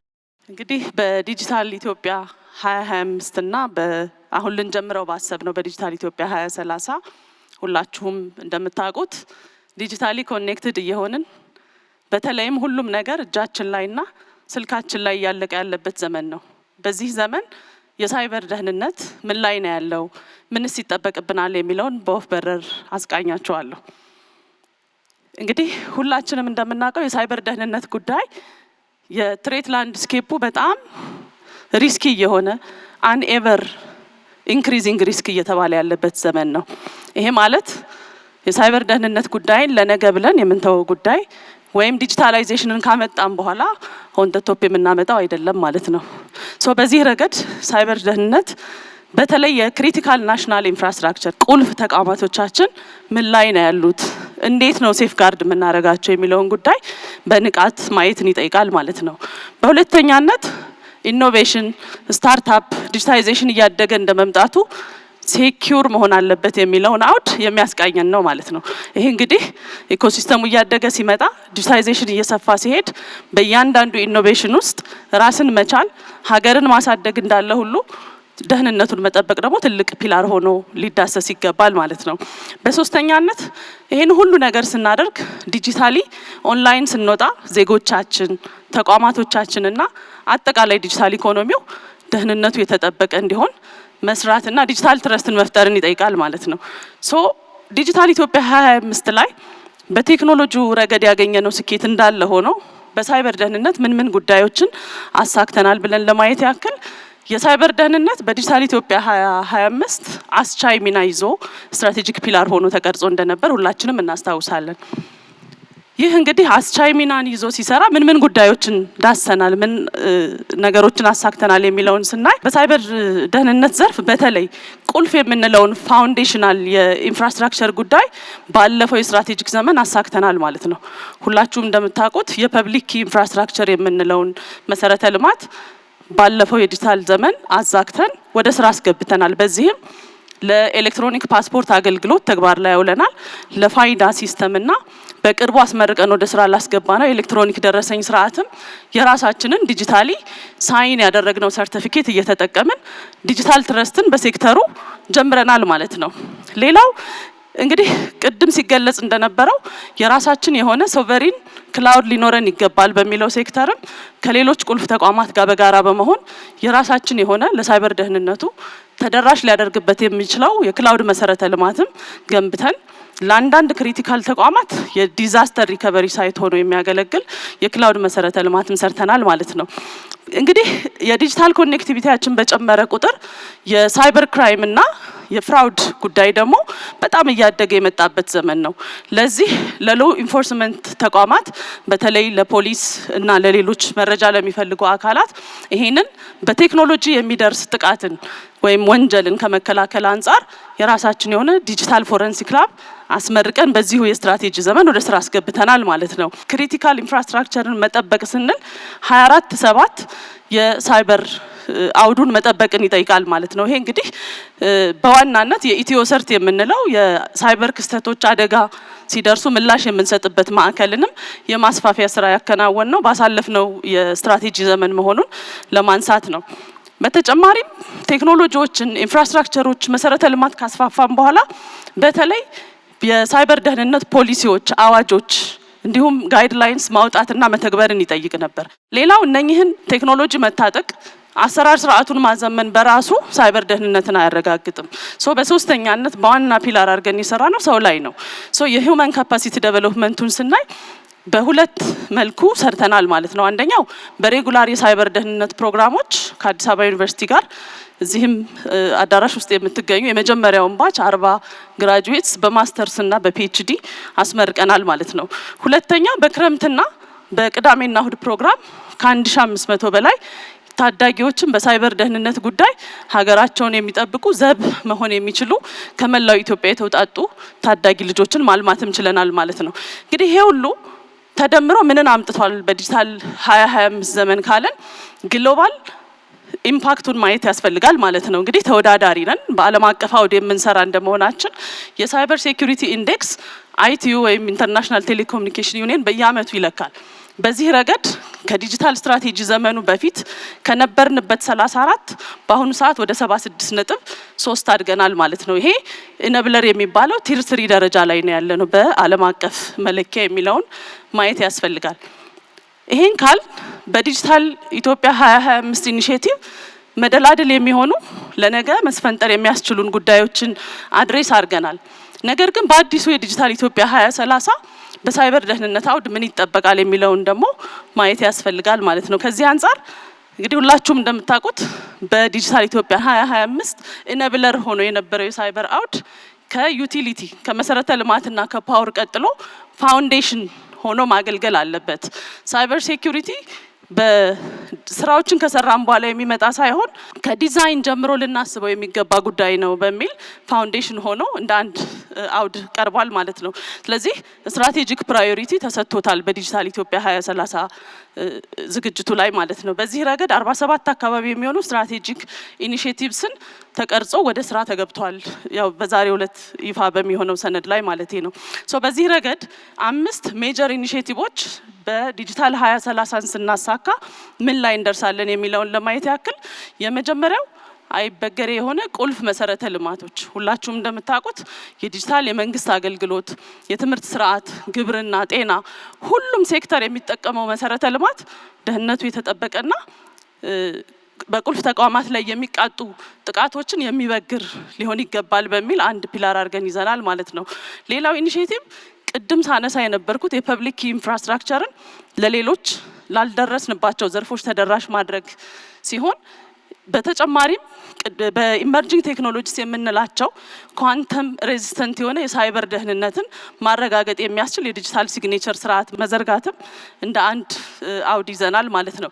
በተጨማሪ ሴክተሮች እዚህ ያለን የግል ሴክተር፣ ፋይናንስ፣ ዩቲሊቲ ሁሉም የትምህርት ተቋማት በየሴክተራቸው ስለ ሳይበር ሴኩሪቲ ዝግጅት የሚያደርጉበትና ተደራሽ የምናደርግበት የስትራቴጂ ዘመን እንደሆነም ታሳቢ ማድረግ ያስፈልጋል። ሌላው ቅድም ስናነሳ እንደነበረው ዲጂታል ኮኔክቲቪቲ ሲመጣ የገንዘብ ልውውጦች፣ የመረጃ ልውውጦች፣ ፐርሰናል ዳታ ኢንፍራስትራክቸር ላይ የወጡ ሲሄዱ በዋናነት የዲዛስተር ሪከቨሪ ሳይት ያስፈልገናል ማለት ነው። ይሄ የአደጋ ምላሽ መስጫ ማዕከሎች ያስፈልጉናል። ሁሉም ሀብታችንን ኦንላይን አድርገን ዲዛስተር ሪከቨሪ የሌለው መሆን ስለሌለበት ሰው በሚቀጥሉት 5 የስትራቴጂክ ዘመን ይህንን ለማሳካትም በዋናነት ይዘናል ማለት ነው። አዲሱና በዚህ የዲጂታል ስትራቴጂ ዘመን በጣም ይበል የሚያስብል ፒላር የተነደፈው በተለይ በቢዝነስ እና በፕራይቬት ሴክተሩ የሳይበር ደህንነት ሴክተር የተነካ አልነበረም። ሶ ይሄኛው የዲጂታል ስትራቴጂ ዘመን ለግል ተቋማት ስለ ሳይበር ሴኩሪቲ በጥልቀት እንዲገቡና ሴክተሩ ላይ እንዲሰሩ የሚያስችል እድልም ይዞ መጥቷል ማለት ነው። ይሄ በተለይ በሳይበር ደህንነት ታለንት ማልማት ሂደት ላይ ሪጅናል ሀብ ሆኖ መስራትን እንደ አንድ ኢኒሼቲቭ ወስደን የምንሰራበት ይሆናል። እንግዲህ በዲጂታል 2030 እነኚህን ነገሮች አሳክተን ኢን ኮላቦሬሽን ከሌሎች ተቋማት ጋር ስንሰራ ምንድነው የምናገኘው ካልን ዜጎች ሳይሰጉ ዲጂታሊ ኮኔክት ሆነው አገልግሎት ማግኘት የሚችሉበት የዲጂታል ትረስት ይፈጠራል። ሁለተኛው እንደ ሀገር ሉዓላዊ ዲጂታል ሉዓላዊነትን የምናረጋግጥበት በተለይ ቅድም መግቢያ ላይ ሲገለጽ እንደነበረው በራሳችን አቅም የሚለሙ መሰረተ ልማት ፕላትፎርሞች ሌሎችም ሞባይሎችን ጨምሮ ማለት ነው ጋጀትስ ስናሳካ ሀገራችን ዲጂታሊ ሉዓላዊ ሆነች እንላለን ማለት ነው። እሱንም ኤክስፔክት እናደርጋለን። በሶስተኛነት የሳይበር ሴኩሪቲ ኢንዴክሳችንን ከ95 በላይ በማድረስ አሁን ካለንበት 76 የሮል ሞዴል ኢኒሼቲቭ ላይ የምንገባ ይሆናል ማለት ነው። እንግዲህ ይሄን ስንሰራ አልጋ ባልጋ ሆኖ እናሳካዋለን ብለን አናስብም። ነገር ግን ፎከስ ኤሪያችን ምን ላይ ሊሆን ይገባል የሚለውን ለማንሳት ያክል የመጀመሪያው በሳይበር ደህንነት ዙሪያ አዌርነስ ንቅናቄዎችን መፍጠር ይፈልጋል። ይሄ በጋራ የምንሰራቸው የጀመርናቸው ስራዎች ናቸው ማለት ነው። ሌላው እዚህ ያለን አመራሮችም ባለሙያዎችም በተለይ ቴክኖሎጂ ላይ ያለን ለሳይበር ሴኩሪቲ የምንሰጠውን እይታ ፕራዮሪታይዝ የማድረግ ጉዳይ ይፈልጋል ማለት ነው።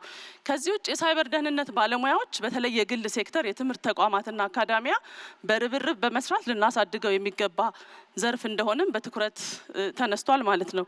ሌላው በተለይ ከፍሬምወርኮች የሚወጡ አዋጆች መመሪያዎችን በኮምፕላያንስ ከማሳካት አንጻር ያሉ ክፍተቶችን በጋራ ሆኖ መድፈንና መጠቀምን የሚጠይቅ እንደሆነ ለማንሳት ነው።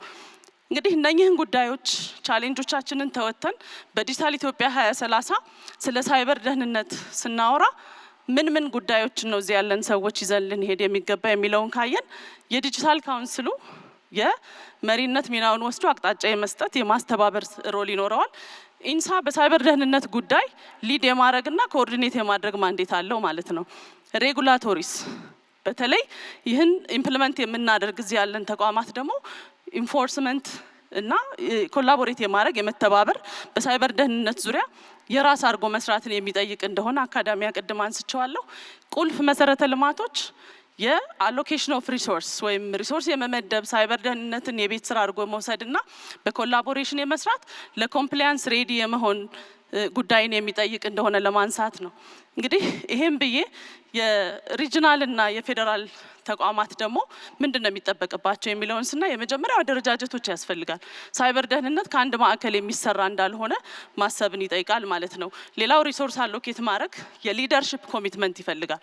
በሲ ለብል ያሉ አመራሮች ሳይበር ደህንነትን አብረው ከእያንዳንዱ የዕለት ተዕለት ስራቸው አስተናስለው ማየት መምራትን ይጠይቃል ማለት ነው።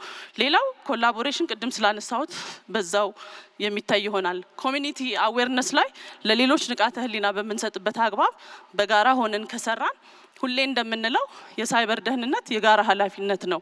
ስለዚህ በጋራ ተባብረን ዲጂታል ኢትዮጵያ 2030 ላይ ዲጂታል ትረስትን ፈጥረን የሚሳካበት ዘመን እንዲሆን በዚሁ እጠይቃለሁ። አመሰግናለሁ። ክቡር ዶክተር ወርቁ ጋቸና።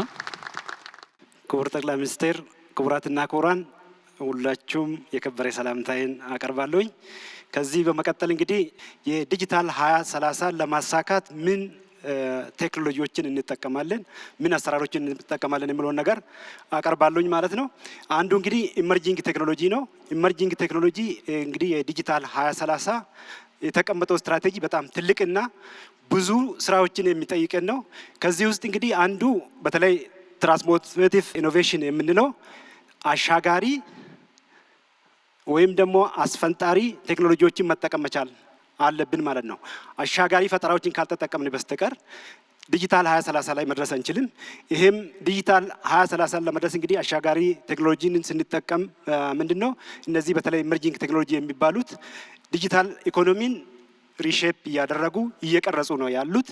በተለይ የመንግስትን አሰራሮች ስራዎችን ሞደርናይዝ እያደረጉ ነው። ይሄም እንግዲህ በብዙ ኢንዱስትሪዎች ውስጥ በመግባት አዳዲስ እድሎችን ነው የሚፈጥሩት ማለት ነው እነዚህ ኢመርጂንግ ቴክኖሎጂ የሚባሉት። ስለዚህ እነዚህ ኢመርጂንግ ቴክኖሎጂ የሚባሉት ደግሞ ለምንድን ነው የምንጠቀመው ብለን ስናነሳ የምንፈልገውን በደንብ ሊፕፍሮግ እንዲያደርጉን እንዲያስፈነጥሩን። ምክንያቱም ከዚህ በፊት አፍሪካም ሆነ ኢትዮጵያ የዲጂታል ቴክኖሎጂን ተከታይ ነው የነበሩት። ይህን ተከታይ የነበርነውን እነዛ ላይ ለመድረስ አሁን ቴክኖሎጂ የሰጠን የሊፕፍሮግ ስራውን መስራት ያስፈልገናል። ኢኮኖሚውን ሙሉ በሙሉ ማሸጋገር ወይም ደግሞ ትራንስፎርም ማድረግ ያስፈልገናል። የግሎባል ኮምፒቲሽን በተለይ ከዓለም ጋር ለመወዳደር እነዚህ ኢመርጂንግ ቴክኖሎጂዎችን መጠቀም የግድ ያስፈልጋል። የናሽናል ሶቨርኒቲ በተለይ በዲጂታል ቴክኖሎጂ ሉዓላዊነታችን ለማረጋገጥ እነዚህን ቴክኖሎጂ መጠቀም ያስፈልጋል ማለት ነው። ኢንክሉሲቭ ግሮዝም በተመሳሳይ ማለት ነው። ስለዚህ ኢመርጂንግ ቴክኖሎጂ ለምንድን ነው የምንጠቀመው የሚለውን ነገር ካነሳም በኋላ ማን ናቸው እነሱስ ራሱ ኢመርጂንግ ቴክኖሎጂ የሚባሉት እነማን ናቸው ብለን ስንሄድ እንግዲህ አንዱና ትልቁ አርቲፊሻል ኢንተለጀንስ ነው። ከዛ ማሽን ለርኒንግ የምንለው ወጣቶች እንግዲህ እዚህ ላይ በደንብ ካልሰራን በስተቀር እነዚህ ቅድም ሲገለጹ የነበሩት የአርቲፊሻል ኢንተለጀንስ ቴክኖሎጂን በመጠቀም ማሽን ለርኒንግን በመጠቀም ክላውድ ኮምፒውቲንግን በመጠቀም ሮቦቶችን በመጠቀም ካልሆነ በስተቀር ያስቀመጥነውን የዲጂታል 2030ውን መድረስ አንችልም ማለት ነው። በተለይ እንግዲህ ስማርት ሲቲ ላይ ቅድም ሲነሳ የነበረው እነዚህ ኢንተርኔት ኦፍ ቲንግስ የምንላቸው ብሎክቼን በተለይ ከፋይናንሻል ሴክተር አንጻር በጣም ብዙ ነገሮችን እየሰራ ስለሆነ እነዚህን እንግዲህ በደንብ ኤክስፕሎት ማድረግ በፕራይቬት ሴክተሩም በመንግስት ሴክተርም መጠቀም ያስፈልጋል ማለት ነው። በተለይ እንግዲህ የት ነው ደግሞ እነዚህን ኢመርጂንግ ቴክኖሎጂ የምንጠቀመው የሚለው ነገር እንግዲህ ሁሉም ቦታ ነው የምንጠቀመው። እነዚህን ዋና ዋናዎቹን ለማንሳት ያህል በግብርናው፣ በጤናው፣ በማኑፋክቸሪንግ ሴክተር፣ በትምህርት ዘርፉና ፋይናንሻል እና በመንግስትና በግል ዘርፍ በደንብ መጠቀም ያስፈልጋል ማለት ነው። እንግዲህ ሁለተኛው የኤአይ ኢኮሲስተም ወይም የአርቲፊሻል ኢንተለጀንስ ስነ ምህዳር ነው የምንለው። የአርቲፊሻል ኢንተለጀንስ ስነ ምህዳር የሚባሉት እንግዲህ የአርቲፊሻል ኢንተለጀንስ ቴክኖሎጂዎችን ዲዛይን ለማድረግ ወይም ደግሞ ዲቨሎፕ እና ዲፕሎይ ለማድረግ እና ለማስተዳደር የሚያስፈልጉን ማዕቀፎች ናቸው ማለት ነው። የአርቲፊሻል ኢንተለጀንስ ኢኮሲስተም ስንል በተለይ እንግዲህ የአርቲፊሻል ኢንተለጀንስ ኢኮሲስተም ኪ ኮምፖነንት የሚባሉት ማዕቀፍ የሚባሉት እነማን ናቸው ብለን ስናይ እንግዲህ አንዱ ዳታ ነው። አንድ ሀገር እንግዲህ በዲጂታል ስናስብ ሙሉ በሙሉ ወደ ዳታ ነው እየተቀየረ ያለው። ስለዚህ ኤአይ ኢኮሲስተምን ኪ ኮምፖነንት ተብሎ ከሚቀመጡት ውስጥ ዳታ ነው። ሌላው አስተዳደር፣ የመንግስት አስተዳደርና ፖሊሲዎች ናቸው። ካምፓኒዎች፣ ስታርታፖች እና ኤአይ ቴክኖሎጂ እና ቱልሶች ናቸው ማለት ነው። ኤአይ ኢኮሲስተም ስንል እንግዲህ አንዱና ትልቁ በዲጂታል ሉዓላዊ ለመሆን ሶቨርን ክላውድ የሚለውን ነገር በደንብ ስትሬስ አድርገን መስራት ያስፈልጋል ማለት ነው። መንግስት የሚቆጣጠር ሶቨርን ክላውድ ሊኖረን ይገባል ማለት ነው። መንግስት የሚቆጣጠር ሲባል ደግሞ ምንድነው? ሀገር ውስጥ በራሳችን የምንቆጣጠር በራሳችን ኦፕሬት የምናደርግ ሶቨርን ክላውድ መኖር ያስፈልጋል። አሁን 2030 ዲጂታል ስትራቴጂ ምንድን ነው ይዞ የመጣ? በዚህ ላይ በጣም በደንብ መስራት አለብን። ሶቨርን ገቨርንመንት ክላውድ የምንለው ሉዓላዊነቱ የተጠበቀ የመንግስት ክላውድ ያስፈልገናል። በተለይ እንግዲህ ኢንተግሬትድ የሆኑ እነዚህ ክላውድ ዳታ ሴንተሮች አሁን የተበታተኑትን አንድ ላይ የሚይዝ ሊኖረን ይገባል። እንደ ሀገር እንግዲህ በ2030 መጨረሻ ላይ ወደ 60 በላይ ፔታባይት ካፓሲቲ ይኖራል ብለን ነው በዲጂታል 2030 ላይ የተቀመጠው ማለት ነው። እንግዲህ ከዚህ ተነስተን ዳታን ደግሞ እንዴት እናስተዳድር ነው። ሶቨርን ክላውድን ሀገር ውስጥ እና መንግስት የሚቆጣጠር ሶቨርን ክላውድ ሊኖረን ይገባል ካለ ደግሞ አሁን ዳታን የምናስተዳድርበት የዳታ የምናስተዳድርበት ማዕቀፍ በትክክል መዘጋጀት መቻል አለበት ማለት ነው። በተለይ የዳታ ሉዓላዊነቱ የተጠበቀ መሆን አለበት ሲባል እንግዲህ አንዱ ሰኪዩር መሆን አለበት። በተለይ ደግሞ በስነ ምግባር መመራት መቻል አለበት። ምክንያቱም ሁሉም ሲስተሞቻችን ሁሉም ስራዎቻችን በዳታ ላይ የተመሰረተና ዲጂታል ሰርቪስ ስለምንሰጥ ይሄ በትክክል በስነ ምግባር መመራት የሚያስፈልግ በተለይ ቁልፍ የመንግስት ተቋማት ይህን ስለሚጠቀሙ የዳታ ሉዓላዊነታችን ለኤአይ ሬዲነስ መሆኑንና ዝግጁ መሆኑን በተለይ ደግሞ ፖሊሲ ሜከርስ ከፍተኛ አመራሮች ውሳኔዎችን የሚሰጡት ዳታ ላይ ተመስርቶ ስለሆነ ይህን ዳታ በእጃችን ይዘን ዳታን ተንትነን ዳታ ውሳኔ ሰጪ ትክክለኛ ውሳኔ እንዲሰጥ የሚያደርገን ነው። በተለይ እንግዲህ የግል ዳታን በመጠበቅ እንደ ሀገርም እንደ ተቋሚዎችም በደንብ የግል ዳታ መጠበቅ አለብን። የግል ዳታን ስንጠብቅ እንግዲህ የህዝብ ትረስት ወይም በተለይ እንግዲህ ከዳታ አጠባበቅ አንጻር ይህንን መጨመር ይቻላል ማለት ነው። የህዝብን ትረስት መጨመር ይቻላል። ይህን ዳታ እንግዲህ በ2025 የት ደርሰናል የዳታ አስተዳደር ላይ ስንል እንግዲህ ብዙዎቹ ተቋማት የተበታተኑ ሁሉም በራሱ የሚሄድበት ነው ያለው። በተለይ ሁሉ ዳታዎች ብዙ ለኤአይም ሬዲ አይደለም። ዳታ የምንለዋወጥበት በተለይ ደግሞ ተናባቢነት አንጻር በጣም ትልቅ ቻሌንጅ ነው እስካሁን ያለው። በ2030 እንግዲህ በጣም ራሱን የቻለ የኢንዲፔንደንት ናሽናል ዳታ አውቶሪቲ ይኖራል የሚል ነው የተቀመጠው። ናሽናል ዳታን በተለይ ዳታን አናላይዝ አድርገን ተንትነን ዳታን የምንጠቀምበት ስራዎችና ፍሬምወርኮች ይሰራሉ የሚል ነው። ሌላው እንግዲህ የናሽናል ዳሽቦርድ ሀገራዊ ዳሽቦርድ ያስፈልጋል። በተለይ እንግዲህ ሀገራዊ ዳሽቦርድ የምንላቸው በሀገር ደረጃ በሀገር መሪዎች በክልል መሪዎች እነዚህ ሁሉ ስራዎቻችን ዲጂታል ሆነዋል።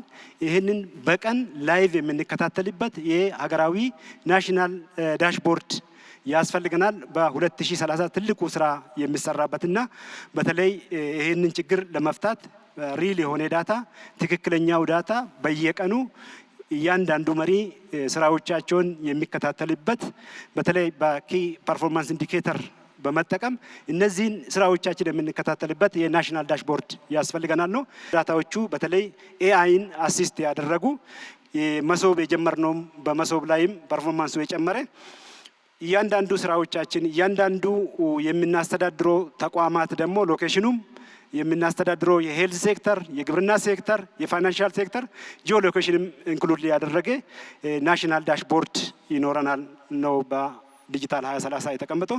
ሌላውና የመጨረሻው እንግዲህ የኢገቨርንመንትና መሶብ ላይ ነው። መሶብ እንግዲህ ሁላችሁም እንደምታውቁት በክቡር ጠቅላይ ሚኒስትር ኢኒሼቲቭ በፌዴራል መንግስት ወይም በፌዴራል ደረጃ አንድ ነበር የተጀመረው። ያንን በመውሰድ ነው እንግዲህ ወደ 23 ያደረስነው 22 ተጨምሮ ማለት ነው። ይሄ በተለይ በክልልና ከተማ አስተዳደር ላይ የተሰራው በመሶብ ላይ የተወሰደው ውሳኔ በጣም ትልቅና ከመቶ በላይ አገልግሎቶች በአንድ ቦታ የሚሰጥበትና በተለይ ደግሞ ዜጋው ያችን እዛ ቦታ በመሄድና አገልግሎት በመስጠት የዜጎችን በተለይ የዜጎችን ፍላጎት የመለስንበትና ዜጎችም በተመሳሳይ ጥሩ ፊድባክ ፖዚቲቭ ፊድባክ የሰጡንበት ነገር ነው ያለው። ይሄም እንግዲህ በኤፒአይ ኢንተግሬሽን ተሰርቷል። እንግዲህ ከዚህ ውስጥ አሁንም ቻሌንጅ አለን። በእነዚህ 23 መሶብ ሴክተር ላይ እየተሰጠ ያለው አሁንም ሙሉ አይደለም። ብዙ ነገሮች ይቀሩናል። ብዙ ነገሮች መስራት ያስፈልገናል። አሁን እየሰጠን ያለነው አንዱ መስኮት የአንድን ተቋም ነው አገልግሎት የሚሰጠው ፔፐርለስ ሆነዋል። ኢንተግሬሽኑ በወረቀት ሳይሆን በሲስተም ነው እየተገናኘን ያለ ነው። ነገር ግን የምንሰጠው ሰርቪስ አሁንም አነስተኛ ነው ማለት ነው። ስለዚህ የሚፈለገው ሰርቪስ ሙሉ በሙሉ መሶብ ሴንተር ላይ የተገነቡ መሶብ ሴንተር ላይ አልመጡም። አሁንም የኮኦርዲኔሽን ችግር አለ። ይህንም ኮኦርዲኔሽን በደንብ መስራት ያስፈልጋል። አክሰሲቢሊቲም ችግር አለ ማለት ነው። ምክንያቱም ሰው ቤቱ ሆኖ መሶብ ሴንተርን በመጠቀም አገልግሎት አያገኝም። እዛ በአካል መሄድ አለበት። ይሄም አንዱ ቻሌንጅ ነው ማለት ነው። አሁን ያለን የመሶብ ሴንተር ዲጂታል 2030 እንግዲህ በደንብ ክሊርሊ ያስቀምጠዋል። ኢትዮጵያ የራሷ የሆነች ዩኒፋይድ የሆነ ፕላትፎርም መሶብ ፕላትፎርም ይኖረናል። ሰው በአካል ሳይሄድ ቤቱ ሆኖ ወይም ስራ ላይ ሆኖ አገልግሎት ማግኘት አለበት። ይሄንን ለመመለስ ነው የሚሄደው። በተለይ እንግዲህ የቋንቋዎች የኢንተግሬሽን ችግር ሙሉ በሙሉ ይፈታል።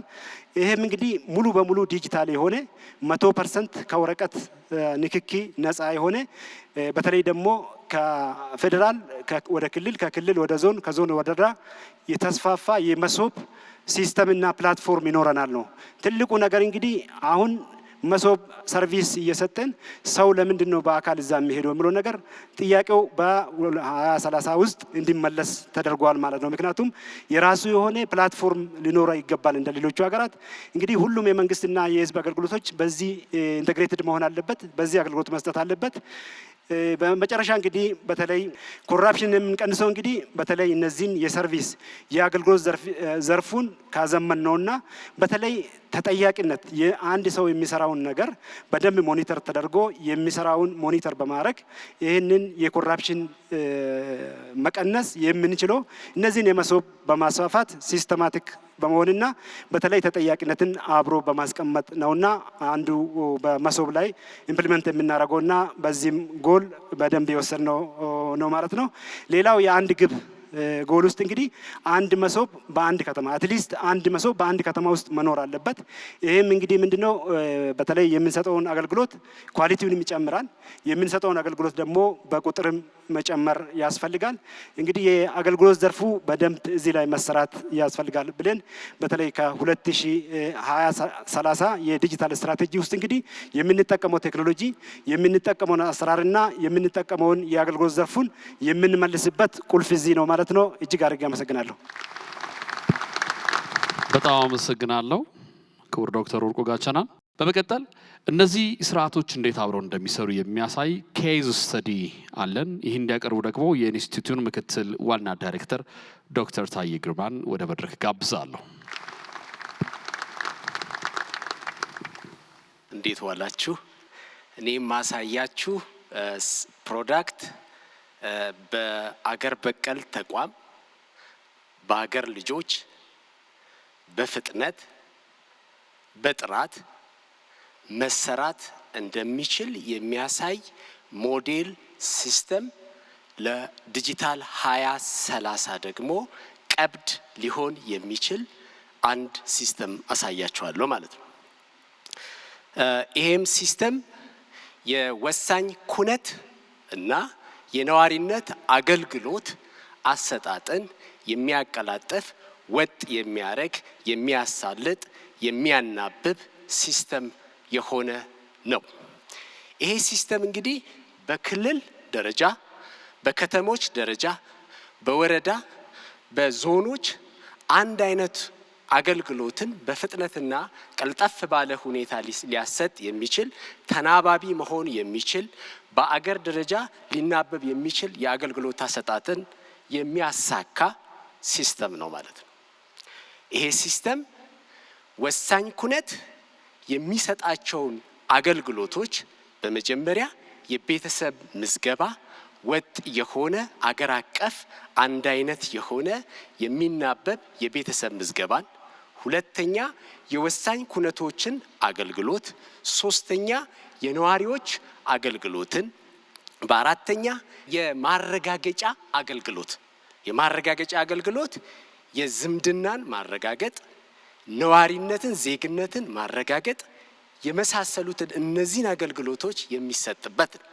ሌላ ከዚህ ሲስተም ጋር የጨመርነው ደግሞ በእነዚህ የወሳኝ ኩነት አገልግሎትና የነዋሪነት አገልግሎት አሰጣጥ ሂደት ላይ ፕሮዲውስ የሚደረጉ ሰነዶች ትክክለኝነትን የሚያረጋግጥ የአውተንቲኬሽን ሰርቪስ እና ብቃት ያለው ሲስተም ኢንኮርፖሬት ወይም ፊቸር ኢንኮርፖሬት አድርገንበታል ማለት ነው።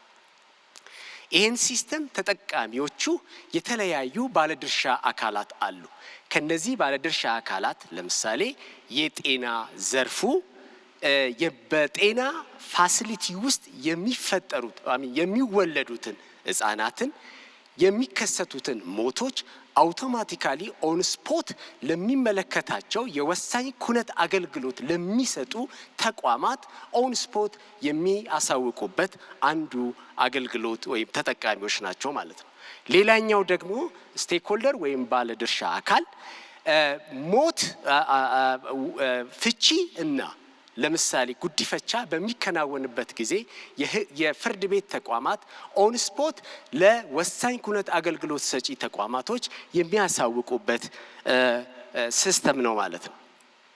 ይሄ ፐብሊክ ፖርታላቸው ላይ ሲገቡ ዜጎች ባሉበት ሆኖ የወሳኝ ኩነት አገልግሎትንና የነዋሪነት አገልግሎትን ማግኘት የሚያስችል ሲስተም ነው ማለት ነው። ይሄን ሲስተም ስናለማ ሉክ እንደ ፊሉ የሚያምር ኢዚ ኦፍ ዩዝ በቀላሉ የሚረዱ መጠቀም የሚያስችል ሲስተም ሆኖ የተሰራ ሲስተም ነው ማለት ነው።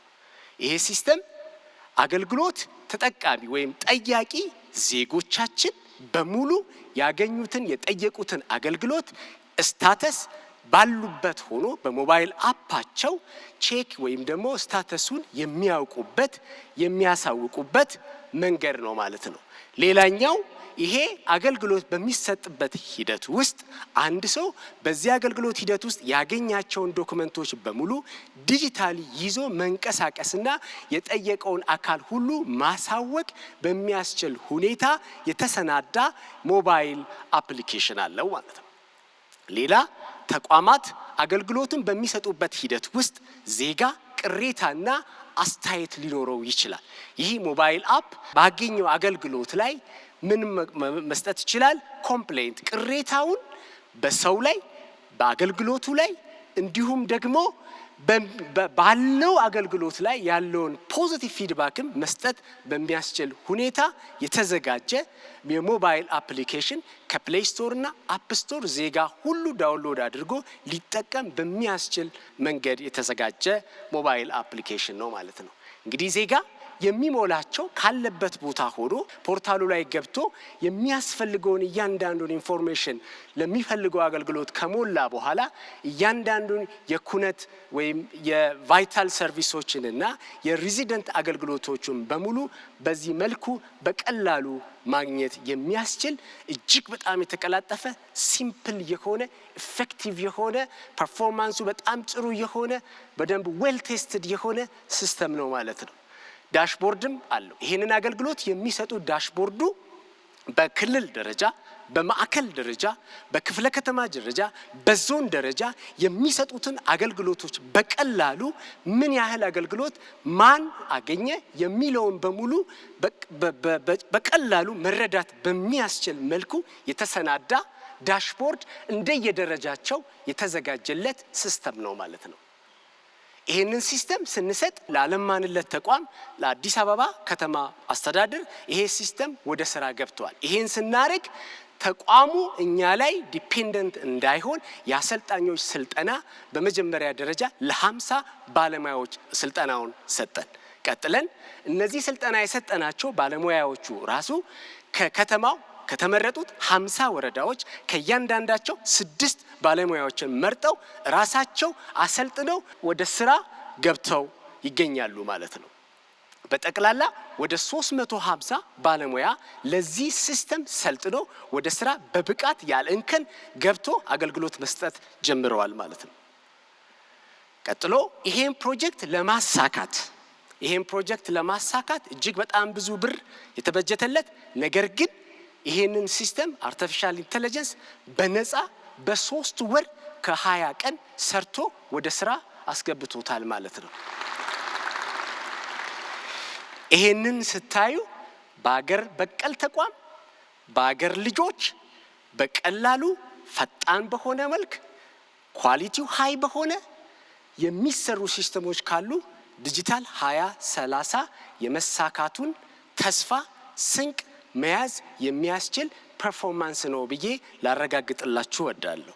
እንግዲህ ይሄንን አገር በቀል ወጥ ተናባቢ የሚሆን ከሆነ በአገር ኔሽን ዋይድ ይሄንን ሲስተም ኢምፕሊመንት ማድረግ አለብን ብለን ወስነን በመጀመሪያ ፌዝ የአማርኛ ቋንቋ እንደ ስራ ቋንቋ የሚጠቀሙትን በፌዝ 1 ሌሎች ቋንቋዎችን ደግሞ ትራንስሌሽኑ እየተሰራ በሁለተኛ ፌዝ ወደ ስራ እናስገባለን ብለን ፕላን አድርገናል ማለት ነው። አመሰግናለሁ። በጣም አመሰግናለሁ ዶክተር ታዬ ግርማን። ፋይዳ የዲጂታል መታወቂያ ተግባር በተመለከተ ደግሞ ገለጻ እንዲያቀርቡልን ክቡር አቶ ዮዳሄ ስላሴ የብሔራዊ መታወቂያ አገልግሎት ዋና ዳይሬክተርን በክብር ጋብዛለሁ። ተቀበሉልኝ። ክቡር ጠቅላይ ሚኒስትር፣ ክቡራትና ክቡራን፣ ኢትዮጵያ እመርታ ላይ ትገኛለች። ሊፕ ላይ ያለነው እንደ ሀገር ዛሬ ደግሞ በዚህ መድረክ የዲጂታል ሊፕ በዲጂታል በኩል በቴክኖሎጂ በኩል የምናደርገውን ዝላይ የምናይበት መድረክ ላይ በመገኘታችን እንኳን ደስ አላችሁ፣ እንኳን ሁላችንም ደስ አለን። ስለ ፋይዳ አጠር አድርጎ ለማቅረብ ፋይዳ የዲጂታል ኢትዮጵያ 2025-2030 በሁለቱም ሰነዶች ላይ እንደ ቁልፍ መሰረት የተቀመጠ ሰነድ ነው፣ የተቀመጠ ጉዳይ ነው።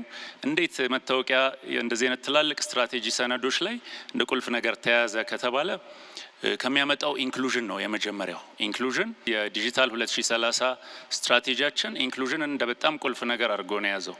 አብዛኛው የማህበረሰባችን ክፍል የኢንክሉዥን ጉዳይ በጣም ሴንሲቲቭ ነው። ምን ያህሉ ከ120 ሚሊዮን ሰው ምን ያህል ታክስ ፔየር አለ፣ ምን ያህል ሰው ለጂዲፒው ኮንትሪቢዩት ያደርጋል ካልን በጣም ብዙ የሚቀረን ቁጥሮች አለ። ስለዚህ ህዝብን በማስ በበልክ ወደ ፎርማል ኢኮኖሚ የምናመጣበት ትልቅ መሰረት ሆኖ ያገለግላል።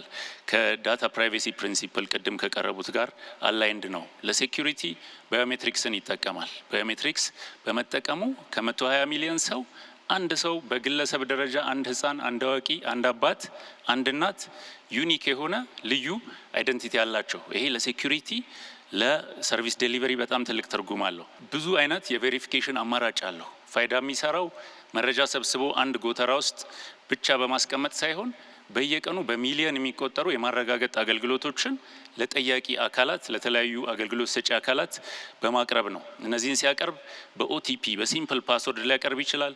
በአሻራ በፌስ አይዲ በፊንገር ፕሪንት አይዲ አድርጎ ሃይ ሌቭል ኦፍ አሹራንስ ሰውየው በአካል ሳይገኝ ከቤቱ ሆኖ ከስልኩ ላይ ወረዳ ስልኩ ላይ እንዲመጣ፣ ቀበሌ ስልኩ ላይ እንዲመጣ፣ የክልል መንግስት አገልግሎቶች በስልኩ እንዲያገኝ፣ የፌዴራል መንግስት አገልግሎቶች እንዲያደርግ ያስችላል ማለት ነው።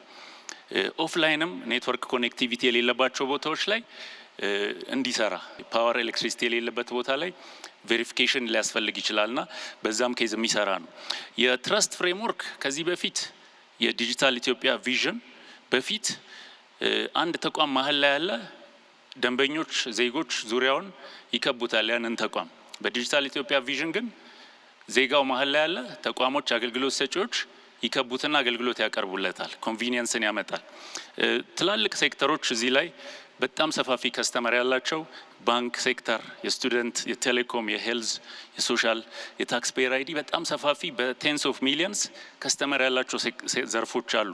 እነዚህ ዘርፎች ለከስተመሩን ሴንተር አድርገው ከስተመር ሴንትሪክ ወይም ሰው ተኮር በምንለው ቪዥን ከስተመሩን ሴንተር ላይ አድርገው ኮንቪኒየንት የሆነ ሪሊ ኢምፓክትፉል የሆነ ቅድም ዲጂታል 2030 ላይ የተነሳው ኢምፓክት ነው።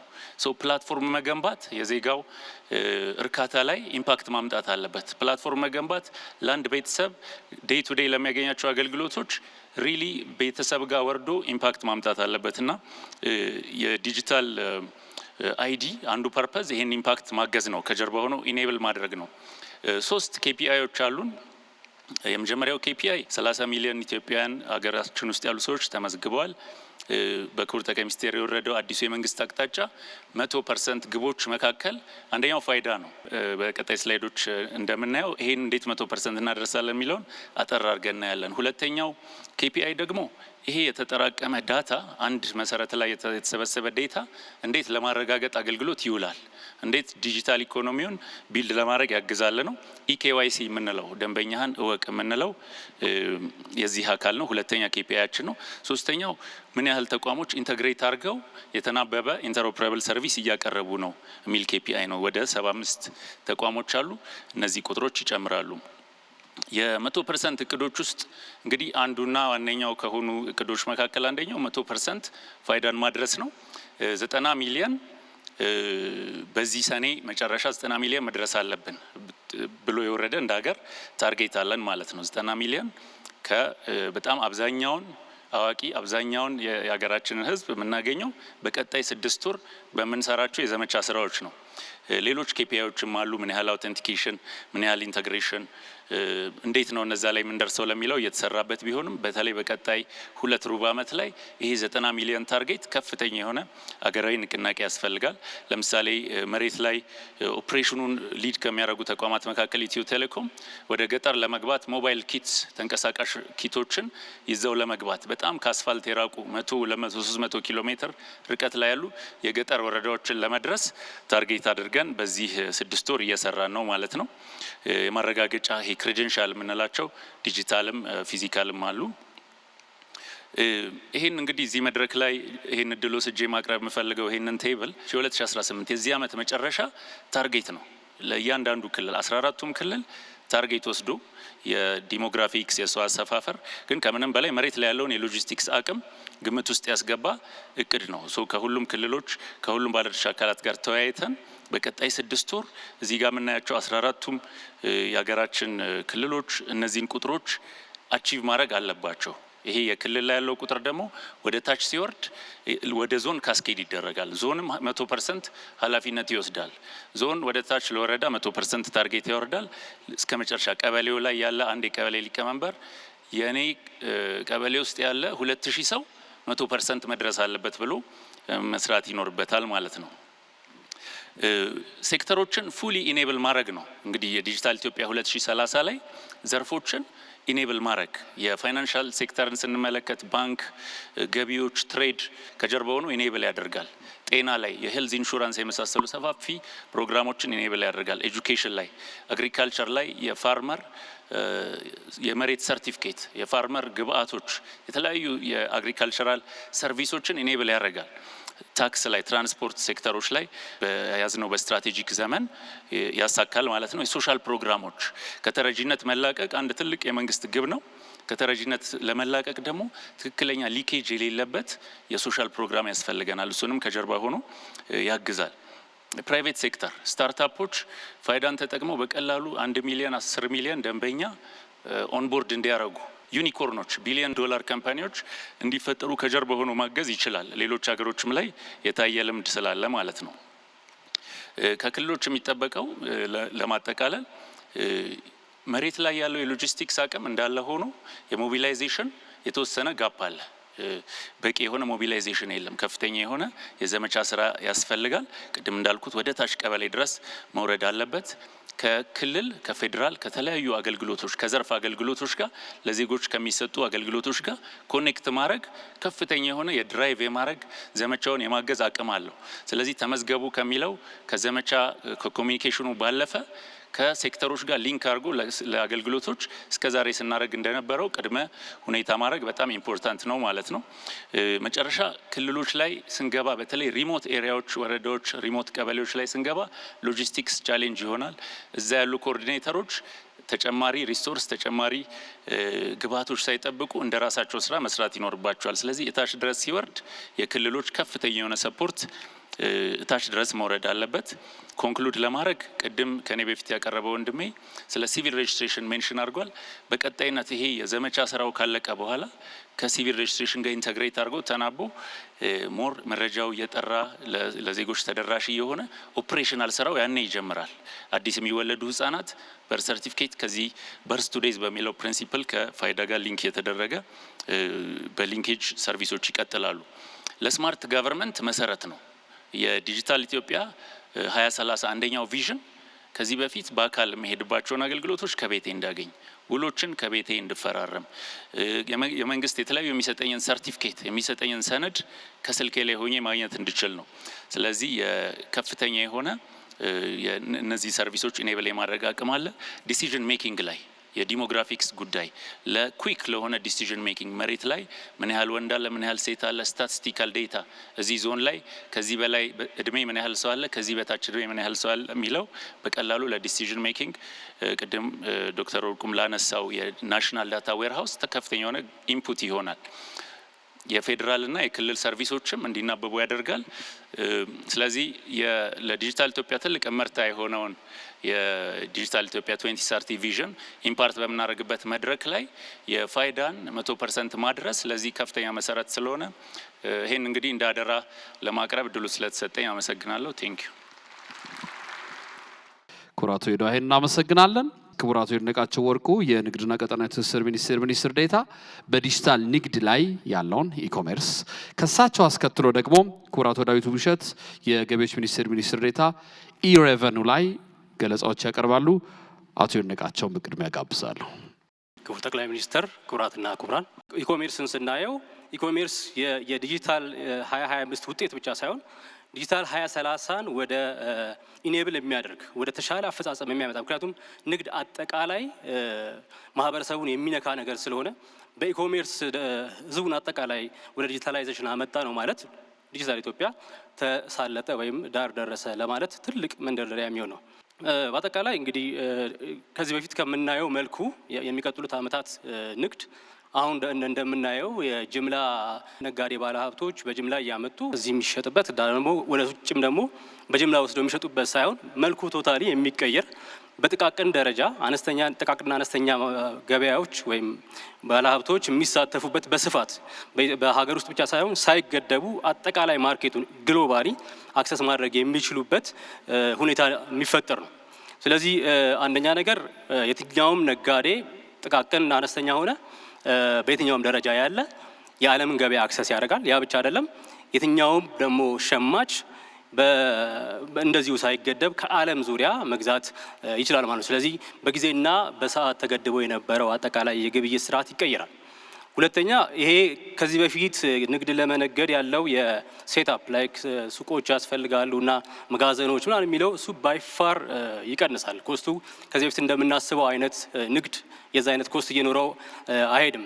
በዚህ ፕሮሰሱ ደግሞ ሰፋፊ የስራ እድሎች በተለይ ከዴሊቨሪ ጋር ከፓኬጂንግ ጋር ከኳሊቲ አሹራንስ ጋር የተለያዩ የስራ እድሎችን የሚፈጥር በአጠቃላይ ደግሞ የዲጂታል ኢኮኖሚም በተለየ መልኩ በውስጥ የሚያደርገው ይሆናል። በሀገራችን ስናይ እንግዲህ እንደምታውቁት በጣም ኤርሊ ስቴጅ ላይ ነው ያለው። የራሱ የሆነ አሰራርና ስርዓትም በዚህ ደረጃ አለው የምንለው አይደለም። እንግዲህ አሁን ባለው አሰራርና ስርዓት ፊት ለማድረግ እየተንደረደረ ያለ ወይም እየሞከረ ያለ ሴክተር ነው። እንደውም ኢንፎርማሉ በጣም አድጎ ቻሌንጅ እስከመሆን ድረስ በኢንፎርማል የሚደረጉ ግብይቶች በከፍተኛ ደረጃ ዶሚኔት ያደረጉበት ስርዓት ነው ያለን። በሌላ በኩል ደግሞ ፋይናንሻል ቴክኖሎጂዎች መስፋፋት ያለን የወጣት ፖፑሌሽን ከፍተኛ መሆን እነዚህ በጣም ትልልቅ ኢኔብለሮች ናቸው።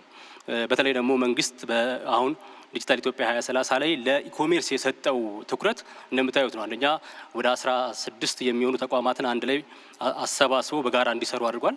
ሁለተኛ ደግሞ ራሱን ችሎ በሴክተር ደረጃ ብዙ ሀገራት ላይ የተለመደ አይደለም፣ በሴክተር ደረጃ ግን ራሱን ችሎ እንዲዋቀር አድርጎታል። ቅድም ያልናቸውም አጠቃላይ ሲወሩ የነበሩት ኢንፍራስትራክቸሮች መንደርደሪያዎቻችን ኦፖርቹኒቲ ሆነው ለኢኮሜርስ መሳለጥ የሚያገለግሉን ይሆናል።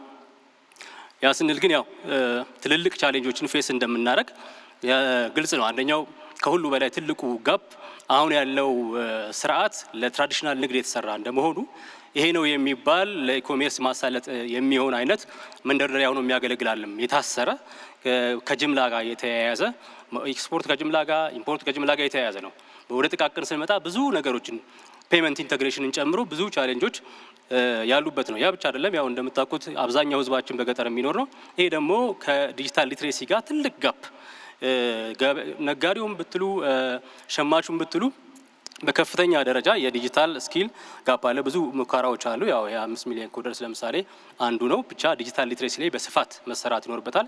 ይህን እንግዲህ ለማድረግ ከ30 በላይ ቻሌንጆችን በተለይ ሬጉላቶሪ ቻሌንጆችን ለይተን በ5 ሳንድ ቦክሶች የሀገር ውስጥ የኢምፖርት ኤክስፖርት የየራሳቸው ባህሪ ስላላቸው እና ሎጂስቲክን ከማስፋፋት አንጻር እንዲሁም በተለየ መልኩ ደግሞ ያየ ነው መንግስት ለሀገር ውስጥ የኢንዱስትሪ ፓርኮች ለሀገር ውስጥ መሸጥ ስለፈቀደ አጠቃላይ ይሄ ሳንድ ቦክስ አላማው ምንድነው? እንዴት ነው ኢኮሜርስን ከዓለም ለኛ አዳፕት የምናደርገው? this is very important።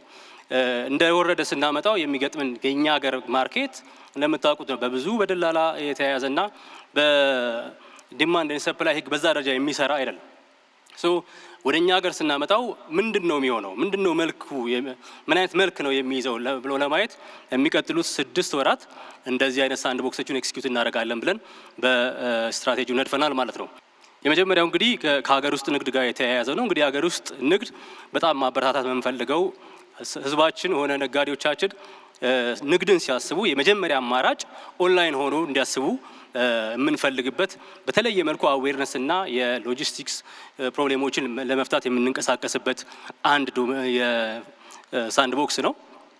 ከዛ ጋር ተያይዞ ደግሞ የሎጂስቲክ እና የፉልፊልመንት የምንላቸው ምንድነው?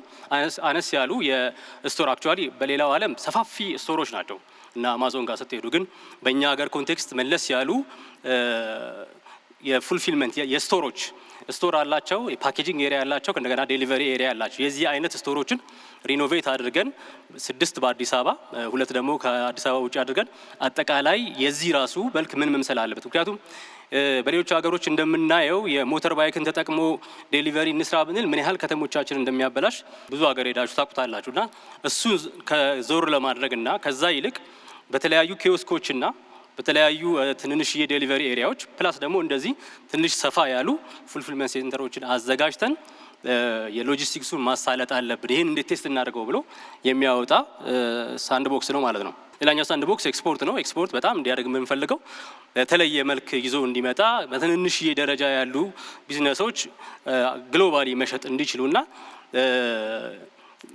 ከዛ የሚገኘውን የኤክስፖርት ገቢ በጣም የማሳደግ ያለመ ነው። እንግዲህ ትልቁ ቻሌንጅ የሚሆነው የኛ ሀገር የኳሊቲ ጉዳይ ነው። ምርቶቻችን በዓለም ደረጃ ተወዳድረው ለመሸጥ ከፍተኛ የኳሊቲ ኢኔቢሊንግ ስራ መሰራት ይኖርበታል። ፕላስ ኢንተርናሽናል የፔመንት ኢሹዎችም ትልቁ ቻሌንጆች ሆነው በዚህ ኤክስፖርት ሳንድቦክስ የምናያቸው ናቸው። ኢምፖርት መልኩ ከኤክስፖርት ጋር ተመሳሳይነት ያለው ነገር ቢሆን ስቲል ግን ዲስከሬጅ የምናደርገውና በተለይ ከውጭ ምንዛሬ ጋር እያይዘን ያን ያህል ጋፕ እንዲፈጠር የማንፈልገው ወይም ኢምፓክቱ ዞሮ ዞሮ ቱ ዌይ ስትሪት ነው። መከልከል ኢምፖርትን መከልከል አንችልም። ግን በምን አይነት አጥር ውስጥ ኢምፖርትን እናሳልጥና ምን አይነት መልክ ይዞ በኢኮሜርስ ውስጥ ይቀጥል የሚለውን የምናይበት ሳንድ ቦክስ ነው ማለት ነው።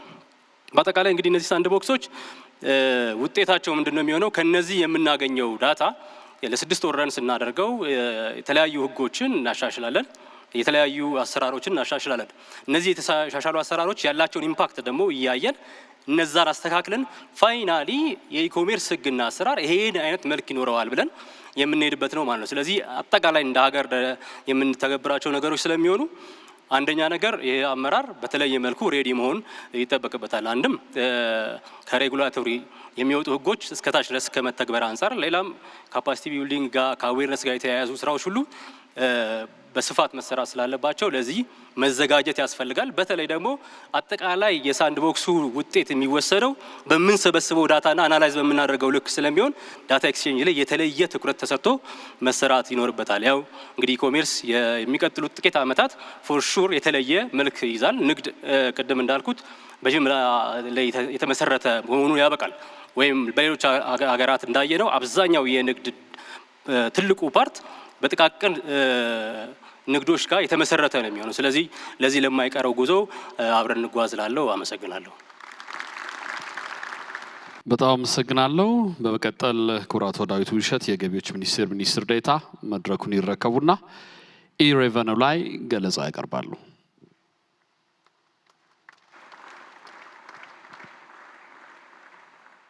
ክቡር ጠቅላይ ሚኒስትር፣ ክቡራት እንዴት አመራላችሁ? እኔ ዛሬ የማቀርብላችሁ ከኢታክስ ጋር የተያያዘ ነው።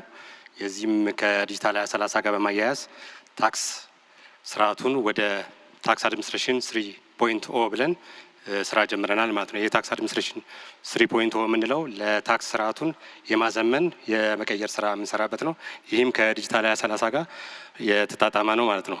ስለዚህ በዋናነት ታክስ ፔሩን ሴንትሪክ አድርገን እንዲሁም ዳታን መሰረት ያደረገ ስርዓቶችን ለመገንባት እየሄድን ነው ማለት ነው። ስለዚህ 2025 ምን ሰጠን፣ ምን ለ2030 ግብዓት ይሆናል የሚለውን የተወሰኑ ማሳያዎችን አሳይና አንደኛ ነጋዴው በራሱ ማሳወቅ እንዲችል በኤሌክትሮኒክ ዘዴ የማሳወቅ አቅሙን ከፍ እንዲል ሆኗል።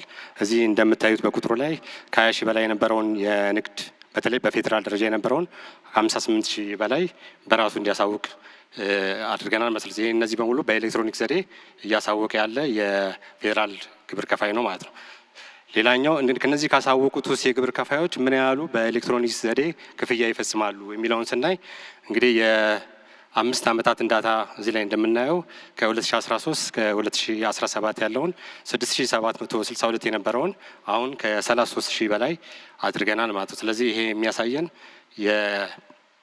ዲጂታላይዜሽንን በመተግበራችን ተጠቃሚውም ወደ ሲስተም እየገባ የመጣበት ነው ማለት ነው።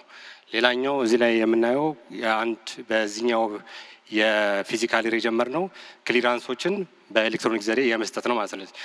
አሁን የኤሌክትሮኒክ ዘዴ ክሊራንስ የወሰዱ ወደ 46.7 አካባቢ መቶ የግብር ከፋዮቻችንን በፌዴራል ደረጃ ሰጠናል ማለት ነው። በዋናነት እንግዲህ ከተሰጠን ተልእኮዎች አንዱ ደግሞ ያው ግብር የመሰብሰብ ነው። ኢኮኖሚው ከሚያመነጨው የግብር ምን ያህሉን ሰብስበናል ብለን እዚህ 5 ዓመታትን ብናይ የ2013 279.44 ቢሊዮን የነበረውን አሁን በ2017 ባለፈው የዘጋነው ዓመት ከ900 ቢሊዮን ብር በላይ ሰብስበናል ማለት ነው። ስለዚህ እድገታችን እንደምታዩት እዚህ ቁጥር ላይ በጣም ፕሮግሬሲቭ ሆኖ ቀጥሏል። አሁን በዚህ ዓመት ደግሞ ትሪሊየን ለማሳካት በከፍተኛ ሁኔታ እየሰራ እንገኛለን።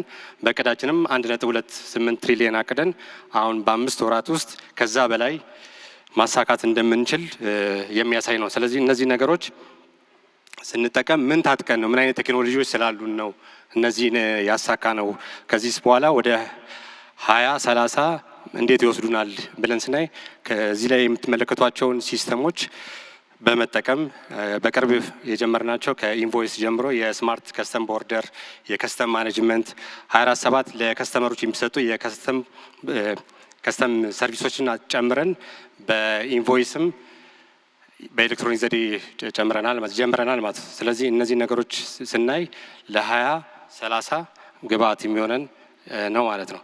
የራሳችን ሲስተም ብቻ በራሳቸው ብቻ ሳይሆን ከሌሎች ተቋማት ጋር በመሆን በማስተሳሰር አብረው እንዲሰሩ አድርገናል ማለት ነው። እዚህ ላይ ከምንመለከታቸው ተቋማቶች የፋይዳን፣ ቴሌብርን ከሀገሪቷ ላይ ከሚገኙ ከሁሉም ባንክ ጋር አስተሳስረን እየሰራ እንገኛለን። እንዲሁም የዶክመንት ማጣራት ስንፈልግ ከዳራስ ጋር ኮሚኒኬት አድርገናል ማለት ነው። ሌላ አሁን በአገር ደረጃ እየተገበርን የምንገኘውን የመሶብ አገልግሎት በአጠቃላይ ባለበት የገቢዎችን ስራ እዛ ተግብረን አገልግሎት እየሰጠን እንገኛለን ማለት ነው። ታክስ አድሚኒስትሬሽን 3.0 ለመድረስ እነዛ ነገሮች ካሉን ምን ብንጨምር ነው፣ ምን ብናካትት ነው፣ ምን ብናሻሽል ነው ስንል አንደኛ በአገር ደረጃ አሁን ከኢንፎርሜሽን መረብ ደህንነትና ከኢትዮጵያን አርቲፊሻል ኢንተለጀንስ ጋር የተጀመሩ የተለያዩ አገር በቀል ሲስተሞች አሉን። እነሱን በማካተት ከዚህ በፊት የተገበርናቸውን ሲስተሞች በአገር ደረጃ አስፍተን ሁሉም በክልልም በመስተዳደሮቹም ላይ ኢምፕሊመንት ተደርገው እነዚህን ታክስ አድሚኒስትሬሽን 3.0 የሚለውን ለማሳካት እንችላለን ብለን እየሰራን ነው ማለት ነው። ለምንድን ነው ይህንን የመረጥ ነው የሚለው ለማሳየት ያህል አንደኛ አሁን ያሉብን ክፍተቶች ለመሙላት፣ ሁለተኛ የታክስ ስርዓታችን ሞር ወደ ታክስ አድሚኒስትሬሽን የሚመጣ ነው። ስለዚህ ከስተመር ሴንትሪክ ወይም ደግሞ በእኛ ኮንቴክስት ታክስ ፔሩ ላይ ስለማይሄድ ስለዚህ ወደ ታክስ ፔየር ሴንትሪክ ለማድረግ ስራዎች እየሰራን ነው። ሌላኛው የታክስ ጋፓችንን የምንሞላበት የሚያሳድግብን ዳታ ድሪቭን የሆኑ ነገሮችን የምንሰራባቸው ናቸው ማለት ነው። ሁለተኛ የስራ ባህላችንን የምንቀየርበት ነው። ወደ 24/7 እንምጣ እያልን አሁን ባለን የስራ 8 ሰዓት ስራ ልናሳካው ስለማንችል እነዚህንና የመሳሰሉ ነገሮችን የምንሰራበት ነው ማለት ነው። ምን ጥቅም እናገኛለን ምንድን ነው የሚለውን ለማየት በመጀመሪያ ደረጃ ዲጂታል ፈርስት በማለታችን ብዙ ዳታዎች እያመረትን ነው ማለት ነው። ስለዚህ ዳታ አመረትን ማለት ያን ዳታ ለመጠቀም ለፖሊሲም ለጥናትም ለተለያዩ ግብዓት የሚሆን ዳታ አለን። እሱ ብቻ ሳይሆን አሁናዊ ወይም ቅስፈታዊ ዳታዎችን የምናይበት ነው ማለት ነው። ከዚህ በፊት የምንሰበሰበውን ታክስ ወደ ኋላ ሄደን ነው የምናውቀው።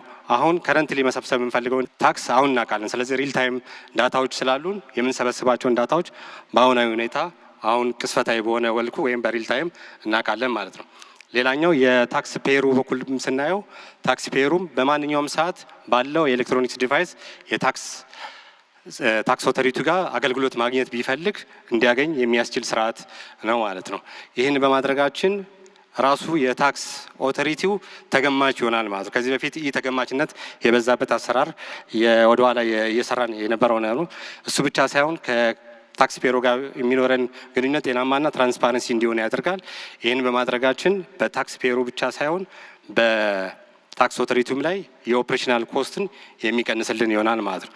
እንዲሁም እነዚህን ሲስተሞችና ስርዓቱን በማዘመናችን ከታክስ ስርዓቱ ውጭ የሆኑትን ወደ ታክስ መረቡ እንዲገቡ እናደርጋለን።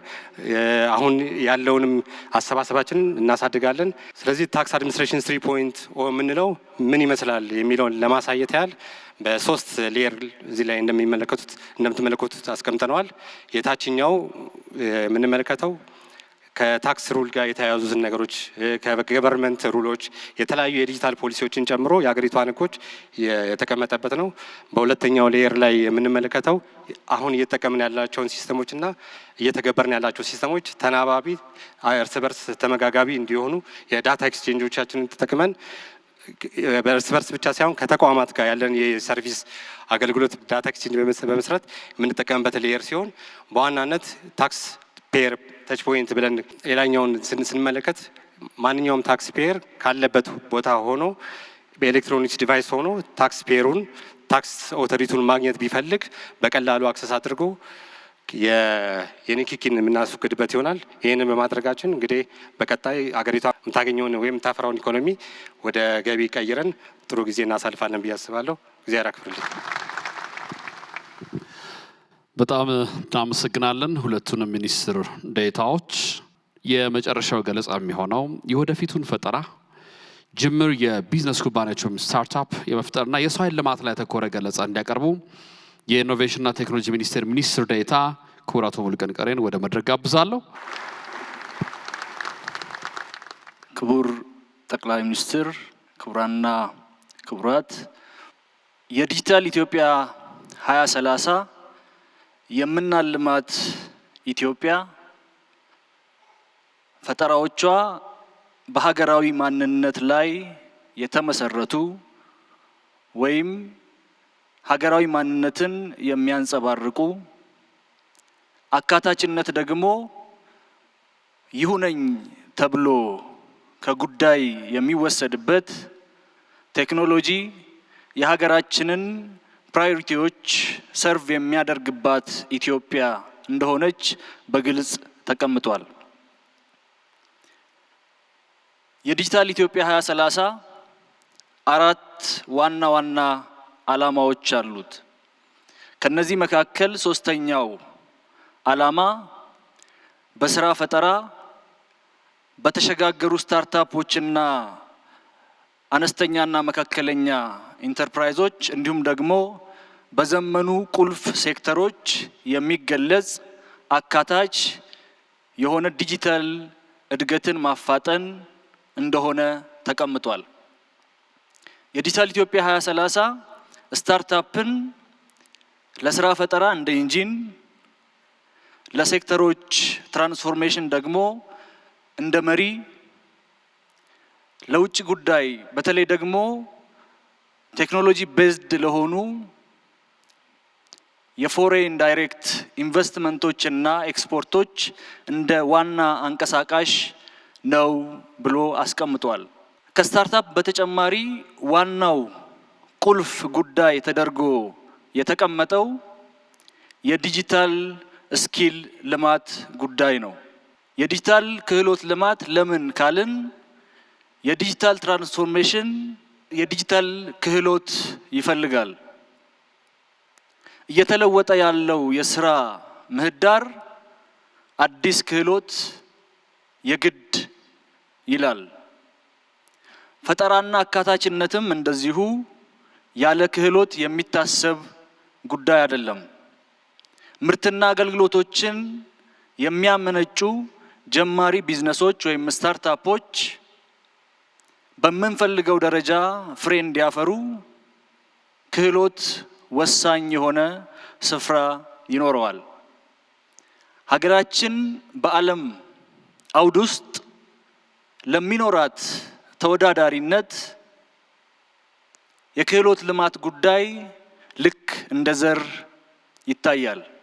ከዛ በተጨማሪ ሀገራችን ኮምፒቲቲቭ የሆነ የዲጂታል ሀብ የመሆን ህልሟን እንድታሳካ እንደዚሁ ከ70% በላይ የሆነውን የሀገራችንን ወጣት በክህሎት አስታጥቀን መጓዝ ስንችል የሚሳካ እንደሆነ በስትራቴጂው ላይ በግልጽ ተቀምጧል።